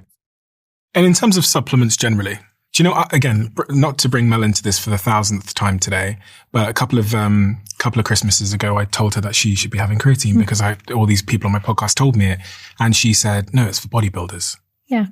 That's the old school thought. When we're thinking about creatine and how it got its chops in the supplement world, we're looking at muscle performance, and taking 5 grams 4 times a day with some carbohydrate to enhance muscle performance is how it started.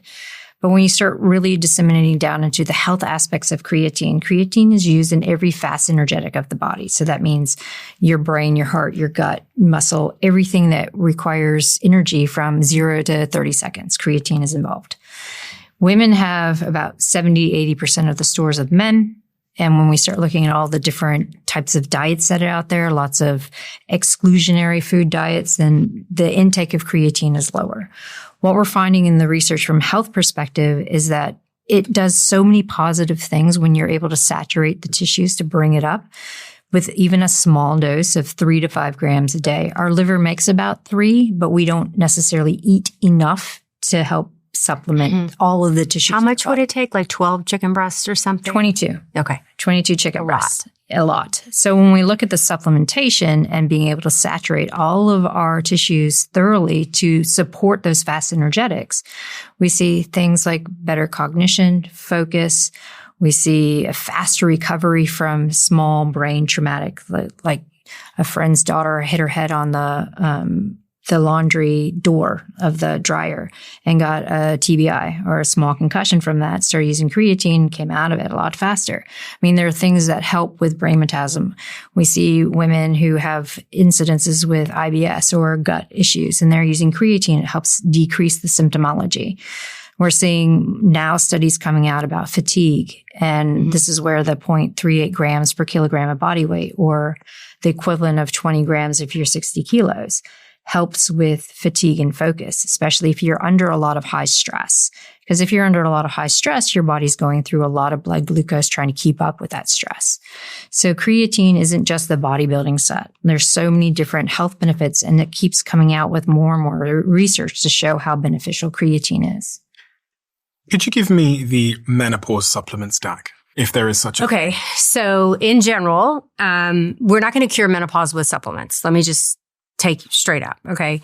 Most women are going to be deficient in fiber, and most women are going to be deficient in vitamin D. And vitamin D is hugely important in multiple enzymatic processes in our body. And it's really hard to get enough through our nutrition, even eating stacks of salmon a day, which is really high in vitamin D. So about 80% of my patients are not only just low in vitamin D, they're deficient. So that is one that we can supplement safely up to about 4,000 IUs, international units is how vitamin D is measured, a day without worries of becoming toxic or having too much vitamin D, which is possible. And so usually I'm having creatine. Absolutely. It's like a go-to. And we're looking at her nutritional profile. We're looking at her fiber intake, and then we're adding in a fiber supplement if she needs it. Natalie, in terms of fertility, Yes. what is the fertility supplement stack per se?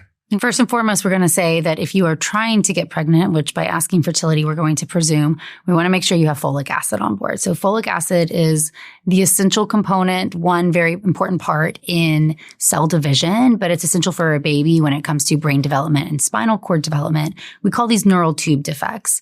And the reason why I'm bringing it up is that there's a lot of chatter about folic acid out there, but it is the only supplement, folic acid in its folic acid form, that is proven to prevent these neural tube defects, such as your baby being born without a brain. And interestingly, in today's world, a lot of foods are also fortified with folic acid, but these are some foods that are often processed and people are consuming less. So we are having less consumption of folic acid in our diet, therefore making it even more important that we are supplementing with folic acid. As Dr. Haver said, vitamin D is essential for your entire body, but when it comes to hormone metabolism and fertility as well, we even see women who are going through IVF with donor eggs, and we know they're very good quality, have lower success rates if they have lower vitamin D levels. This is something that almost everybody is deficient in. We do test and then target treatment to try to get you to an optimal level. But also omega-3 fatty acids are really important in your entire body, but especially in your reproductive years if you might get pregnant. And I often recommend magnesium for most patients as well. And then from a fertility standpoint, if you have infertility, there are studies that show that coenzyme Q10 can be highly beneficial when it comes to egg quality. This is important in our mitochondrial health. And for the sake of the one question you asked, remember when we talked about eggs, we've got our genetic health, which is largely dependent on age. We have our metabolic health. The mitochondria from the egg controls all development for the embryo. And in fact, the cellular functions for an embryo, the first 3 days of life, solely come from the egg. The male genome doesn't even kick in until day 3 of embryo life. So the function of the egg to be able to divide and do normal cell functions is very important. And sometimes we see that reduced in infertility patients, and coenzyme Q10 is an easy thing we can get over the counter, doesn't appear to have any harmful side effects, and has potential benefits in some subsets. So my infertility patients, I add that on. Vonda, all things aging, performance, strength, bone. What is the supplement stack for longevity? Vitamin D, magnesium is critically important for a variety of metabolic functions. Omega-3 for anti-inflammation. Creatine, I'm a big fan of. If we move looking at senescent cell load and inflammation, we haven't really talked about longevity, but senescent cells are those cells left over from normal function that are so damaged that they can't flip into programmed cell death. So they circulate around and produce noxious chemicals that can lead to a variety of disease. So we want to minimize those. And one way to do it is lifestyle. Another way is to use an herb called fisetin. So I add that on. And then also I do myself and check levels on my people of intracellular NAD+. NAD is a coenzyme in 300 metabolic reactions. It's an energetic pathway. Now, it's very popular right now. And the critical differentiator for me is that taking whole molecule NAD, such as in IVs, our body needs to make it. So for myself and for my people, I supplement with NMN, which is the immediate precursor of NAD+, so that my body can then turn it into NAD+, and it can work intracellularly. It can also be delivered 2 reactions out in the form of NR. These are in the B vitamin categories, so that in 2 reactions, your body makes NAD+. So the data does not show that you can IV NAD+ for efficacy because it works intracellularly. So you supplement its precursor. I've heard so many people talking about NMN recently. Yes, that's right. That's what I'm talking about. Is there clinical evidence to show that it's effective? So, the lab that I work with, I happen to know the scientist, and he has hundreds of thousands of data points checking before NAD+ levels intracellularly, supplementing, and then after, and he can elevate those levels. And it's associated with longevity, like intrinsically associated with longevity. A lot of the bro science, I guess, longevity. It's intrinsically related to lots of normal metabolic function and energy in the body. Whether or not it makes you live longer, I don't have that data. Is it a tablet? It is a powder, the way I take it. Okay. Mm-hmm. What about collagen? People talk a lot about collagen. It's in all the protein powders now. I know, but it's not a protein as we think about it. Like you'll see all these collagen protein. It doesn't count as dietary protein for muscle development. Does it work as a supplement?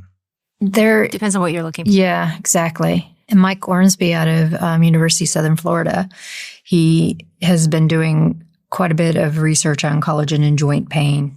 And found that there is some efficacy in taking the type 2 collagen to reduce joint pain. It doesn't help with cartilage regeneration. It doesn't help with osteoarthritis, but it does dampen inflammation and joint pain. So again, it depends on what you want to use it for. In the first episode, we talked a little bit about environmental toxins. And I wanted to, before we talk about sleep and close off, I wanted to just mention environmental toxins and the role they play. The term microplastics has been very, very popular of late. When we talk about environmental toxins, are we talking about microplastics in the air and maybe the water? What do we mean? Essentially, it's anything in our world that is impacting your body and how it functions. There's a few different types, right? So we have endocrine disrupting chemicals. These are actual toxins in the environment, in cosmetics, our kitchen, our food that change how our endocrine system works, our hormones. There's also things like microplastics, like you mentioned, which are actually going to deposit in our body and can cause fibrosis, even in our ovaries, therefore changing how an organ's able to respond, even if it is given normal hormone signals. And then I also lump into this category behavioral toxins, right? Things like alcohol, marijuana, cigarettes, the choices that are toxic in our world as well. So that toxins is kind of a large category. There are some toxins you can control. You can try to filter your water. You can learn what is in your water so that you can say, at the, EWG, this is my zip code. This is what's in my tap water. What type of filter might I need to try to have healthier drinking water in my home? You can change what you're cooking with, not using nonstick cookware or Teflon. You can get rid of plastics, and especially when you're putting hot foods and beverages in, because the heat is allowing those toxins to leak into those things. And then, as Dr. Haber said, our cosmetics, things that you use every single day that you put in and on your body, are things that you're having a higher exposure to. And it's really important to decrease those, because things like air quality, you might not have as much control over based on where you live. And there's so many toxins in our world in general that it's unrealistic to say, let's avoid all of them. And because of this, we have that same mentality that we see with exercise sometimes. Well, it's just, there's too many. I can't avoid them all. So I will ignore this category because it's easier to just do nothing instead of making active decisions to start to live a less toxic life. What changes have you made to remove pollutants and environmental toxins from your lives? Because we're in that fertility journey. I remember I came in one day and like all my shampoo and stuff had gone. Yeah. So all my nice stuff. Starting to look through your products and getting rid of things that have endocrine disruptors in them. You want to look, the kitchen is probably the greatest source of exposure for most people. So there's really no need to have any plastics in your kitchen. So getting rid of them. But many people don't think about, when you do have processed foods, the wrapping, the container, anything that's coming packaged likely has toxins in it. When you order DoorDash and it comes and you have it in a container, that's often hot food in a container that is leaching chemicals into it. So a simple thing is take it out of that right away, even if you're not eating it. Put it into something glass or a different type of container so you can try to minimize that exposure. Thinking about hot beverages, things that go in the microwave or the dishwasher especially. But then other things like thermal receipts. So if getting receipts, thermal receipts have BPA in them. So getting receipts or— Thermal receipts? Yeah, so the airline tickets or that thermal paper. So just the receipt from the grocery store. When they say, Stephen, do you want your receipt? You can just say, no. Thank you. And then if you work with thermal paper, maybe you're a cashier and you touch it over and over, I highly recommend you wear gloves because your exposure to that thermal paper is so much higher that it can become problematic for you. Does it really make a difference if I take the receipt or not? There's a lot of things where you can do that will say that person touched receipts all day and they still got pregnant, or their sperm was great, or they lived a long time. We can list a whole lot of negative behaviors or habits or exposures that one person might tolerate just fine. And for somebody else, the sum of all of these behaviors add up to be something that puts them in a place that is very pro-inflammatory, not healthy for the now or for the future. That to me is an easy on the scale of decisions that are hard or that are easy. Trying to change the things that you're exposed to in your world, you have to spend some time to learn about it. You might have to buy some new things, but over time, those decisions are ultimately easier than how you eat, your exercise. Those take longer commitment. And especially if you're partnered, if you live with somebody, then the foods that you eat, your sleeping habits depend on them. You both have to be together on this. So sometimes I always say toxins are to one place, a thing you can do. You can look at your products. You can start to, when they run out, say, is this one healthy for me? Should I get something that's going to have less of an impact? That one time of using very scented hand wash is no big deal. But when you wash your hands with that highly scented hand wash 5 times a day, over and over, it is just an avenue of endocrine disruption that can add up to the litany of the other ones that you're experiencing. So we're all saying these little changes on one hand singularly probably do not matter much, but together they do. And there's a link between environmental toxins in menopause? Or early menopause? Early menopause, we think so. So, you are born with a shelf life, a genetically predispositioned shelf life on the ovary. Okay. And we don't know a lot of things to extend that shelf life because we have a certain number of eggs. But there are a lot of things we can do to speed that process up. So that's going to be smoking, women who smoke cigarettes or, even we're looking at vaping now because it's a newer thing, but definitely tobacco consumption, in the form of smoking, we see earlier menopause. So there was this incredible study where they looked at women who were sexually abused, who then had children who were sexually abused, went through menopause, I think 9 years sooner. So, and it's the only study that looked at this, and it happened to be the stress they looked at was sexual abuse in the mother and the child. And so they went through menopause 9 years sooner. So there is a component of emotional stress and long-term chronic emotional stress. Because it does cause chronic inflammation. Yeah. And the ovaries are highly sensitive to chronic inflammation.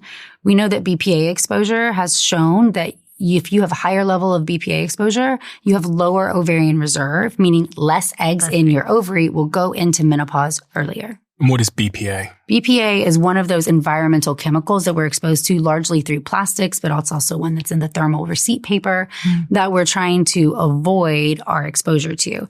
And that's where some of the data, even when it comes back to food, where intaking soy products can actually be very protective because it combats BPA. So how it works. So when people say, oh, you shouldn't have tofu, you're a man, soy is so bad for you, that's actually false. And we found that people who had greater exposure to soy products actually had the lowest level of BPA and improved reproductive performance because of that. So there's definitely correlation with these toxins in our world. And we might say, oh, is it linked to menopause? Maybe nobody's done that exact study, but it absolutely is. If you have lower eggs at an earlier time period, that's going to give you an earlier menopause. You will go into menopause early. You know, the flip side of fertility is menopause. Right. So. And lastly, I wanted to talk about sleep. Well, it's all of our favorites, and we're doing it last. So, yeah. Vonda, I've heard you refer to sleep as the pillar of everything. And I say that because we think sleep is just passing out, like we're not conscious. Well, that may be true from our viewpoint, but it is the most regenerative period in our day. Actually, the brain is processing information, getting rid of toxins. The body is able to settle and, again, get rid of toxins. But many women in midlife have completely disrupted sleep because estrogen is critical. Most. Yes, 80%, very high. Estrogen is critical for sleep patterns. Many women wake up at 3:37 or thereabouts, either with a plummeting blood sugar, or that seems to be around the time in the middle of the night that the sleep disruption has. So this broken up sleep, if you don't do it, then all the lifestyle things Stacy and the rest of us have been talking about are nearly impossible to do if you're under recovered. And so I have made, after nearly 11 years of not sleeping because of training and child, a religion almost. Like I am dedicated to this function. I do not eat 3 hours before I go to sleep. It's one of the primary reasons that I made the decision to stop drinking alcohol, because that completely disrupted my sleep.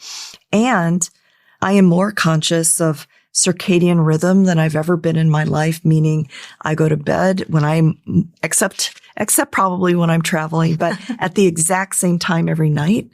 But more importantly, get up at the exact same time every day to start my circadian day. And to start my adenosine usage so that by 9:30 at night, I'm ready to rest. It's that important. A Woman's Guide to Aging with Power, Unbreakable. Yes, Unbreakable. And central to that is circadian rhythms and sleep, right? Yeah. It is, because the premise of this book is that women are already winning the longevity race, but we suffer longer. And we have this vision of women aging, which is usually a vision of frailty. But through the mindset changes, through the behaviors such as sleep and lifting and considering hormones, we can age in a different way. So I'm trying to re-educate the world that a woman's destiny is not frailty. A woman can age powerfully, but not if we sit around and wait for time to make us its victim. We must be proactive. Yeah. And sleep is one component of that. This should be the very first thing you do. Sleep sets the stage for your entire day. It's really that foundation of your health. If you are going to start the day in a sleep deficit, you're starting out stressed, inflamed, insulin resistant. There's going to be no behaviors you can do during the day that are going to overcome the deficit. And we know that women who get less sleep, they take longer to get pregnant. They have higher rates of infertility. We know that men who get less sleep have lower sperm parameters and lower testosterone levels. So if we are saying, you, Stephen, what's one thing you might be able to do? Well, are you sleeping well? That's one of the first things you can start to do to say, am I getting 7 to 9 hours of good quality sleep? That's not just time in bed because Mary Claire has her phone on her. That is actual sleeping time. And that makes a huge difference in trying to achieve, a hormonal health, which is really what we're all saying here is how do we get our body in the best, quote unquote, balance that we can, which means working with the different building blocks of our body in the most optimal way for as long as possible to be healthy. And even if we're not looking from a fertility standpoint, you can't invoke any kind of metabolic or body composition change without adequate sleep. So that's what I mean. It's like when we're talking about the pillars and sleep being one of the first things we have to work on, you can't invoke any kind of change with. We're not talking about ambient-induced sleep. No. Medication-induced sleep doesn't count. This is not medication-induced sleep. There's a huge percentage of patients out there who are addicted to these medications, and it has become the only way that they can sleep. I've been really shocked at several of the women in my life that are between the ages of, I'm going to say 35 and 45, who have like 3 to 4 hours sleep. And they appear to be perfectly fine. They are not. They are not. Their cells are not fine, Stephen. No. Because I do this a lot, I learn from all these scientists. But there's two particular women that I'm very close to that I actually work with in different capacities who showed me their Whoop data and would often tell me, they would say, I get 4 hours sleep. And I thought there's no way, because she did a 5K this morning at 6 a.m. So there's no way she's getting 3 to 4 hours sleep. So put a sleep tracker on her and she was getting 3 to 4 hours sleep. And her restorative sleep is like 45 minutes. But she's springing into the makeup chair next to me and she's got all the energy. I'm thinking, what the hell is going on? Youth. But I'm younger than her. Yeah. I mean, when I was in training, I was getting 3 to 5 hours and getting up and operating and functioning, but I cannot do that now. If I got 3 to 4 hours, I was good for the day. How? Because I was 25 years younger. I think we all got through, I was telling some of my earlier phases. A breastfeeding mother is getting 3 to 4 hours. Yeah. That is part of we're built. We can function, but age will take that resilience away from us. Because perimenopause causes sleep fluctuations as well, because of the change in hormones, right? Exactly. And are women just assuming that's normal and rolling with it, or is it okay? I think we have more public education about how important sleep is and the number of hours you need and the quality of the sleep. So I think years ago it was their normal and I'm just going to keep going. But now they're coming in saying, this is a problem. Yep. I need help. And I would be interested to see your glucose monitor when you first used it, because that's how we can kind of navigate sleep too, is showing hypoglycemic effects for women who are exercising in perimenopause and not eating enough. Melatonin, is that a solution? No. It can be a tool in the toolkit. Most of the time, most people are taking too high a dose of melatonin, which is actually doing more harm than good. What harm is it doing? Well, it's actually shutting off part of the brain to be able to help control their circadian rhythm. And then they're completely dependent upon it. And it's such an artificial induction, it's going to wear out of their system. Yeah. So your melatonin is supposed to rise, help you go to sleep, and then it falls at a rate for when you're going to wake up so that when it's lower, you're going to wake up and your cortisol will naturally rise. Melatonin can be helpful in very low doses. Like 0.3. Most people are taking 5 to 10. 10, yeah. Yeah. So I often recommend, the patients take maybe like a milligram, but you have to buy a children's melatonin very often for that dose of it because people are taking these huge amounts over the counter. You can just get so much. And so what you want to make sure is that if you're using it, you're going to take melatonin at a time where you're going to be able to go to sleep about 30 minutes afterward too, because people are also using melatonin and then not allowing themselves the restful moment when it's trying to kick in.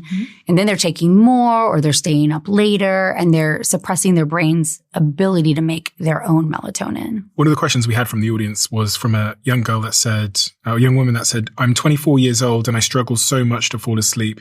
How can I fix my sleeping naturally if I have disturbed circadian rhythm? And especially during my menstruation, my sleeping pattern seems to get worse. This one would be interesting to see, what are her daily habits? If we can kind of bring calorie intake and all those things back into the day so she's not phase shifting. And then use things like L-theanine, which is a non-protein amino acid that works the GABA, right? Trying to bring parasympathetic activation back and make them down. Yep. Yeah. And seeing what are your sleep hygiene habits? Is your phone out of your room? Do you have like a cool bedroom? Do you have earplugs to block out some of the extraneous noises that might partner doing? Yeah. But sleep is really a lifestyle problem for most people, isn't it? But magnesium can be advantageous as well, especially if you're on your menstrual cycle and you're having menstrual related sleep. Yeah. So I think that's an important thing. Why? Also. Well, it's just many women run low in magnesium, especially when your hormones are very low, especially when your estrogen and progesterone low. You're having, contractility of your uterus when you're having menstrual cramps. Magnesium can help counter some of that and can also help you, if you're taking it at night, get into a more restful pattern. So I've been working with a sleep medicine specialist, and one of the things she points out, which I now discuss with my patients, is if women wake up in menopause from hot flashes, from night sweats, and then the relaxation we get from progesterone is gone, so we can add that back in. So say we've done all the things, we've given her a touch of melatonin, we've put her on hormones. She is still waking up at 3 a.m. consistently. Mm-hmm. She deserves a workup for sleep apnea. Because women disease differently than men. And men with sleep apnea, it's a very common presentation of snoring. They're waking up the partner, all these things. Women are much quieter about it. They still have the palate that falls back and the relaxation, and that's hormonally driven for a lot of women. And so they're becoming hypoxic in the middle of the night from, that's one of those side effects of having sleep apnea is you stop breathing and your oxygen levels decline, you become hypoxic, but we are not recognizing it in women. More than 50% of women are going undiagnosed and are living shorter life, having more Alzheimer's because of this. So if I have a patient coming in and we've done everything and she is still consistently getting up, I'm sending her for a sleep apnea evaluation. I've also been reading literature on CBT, so insomnia CBT, that they've done with a lot of veterans and shift workers. And that seems really interesting. To help them fall back to break the pattern, because your body and your brain learn that wake-up pattern. So if you can reset it, then that's very helpful as well. Yeah.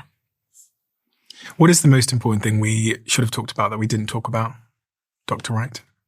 I think we covered an amazing array of information, but what I want women to walk away from this is that there's a hope for feeling like themselves again, and that they are worth investigating to the ends of the earth to find the answers they need, and not simply giving up the first time somebody says no to them or doesn't hear them when they say that they don't feel like themselves.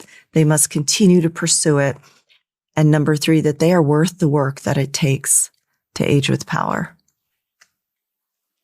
Beautifully said.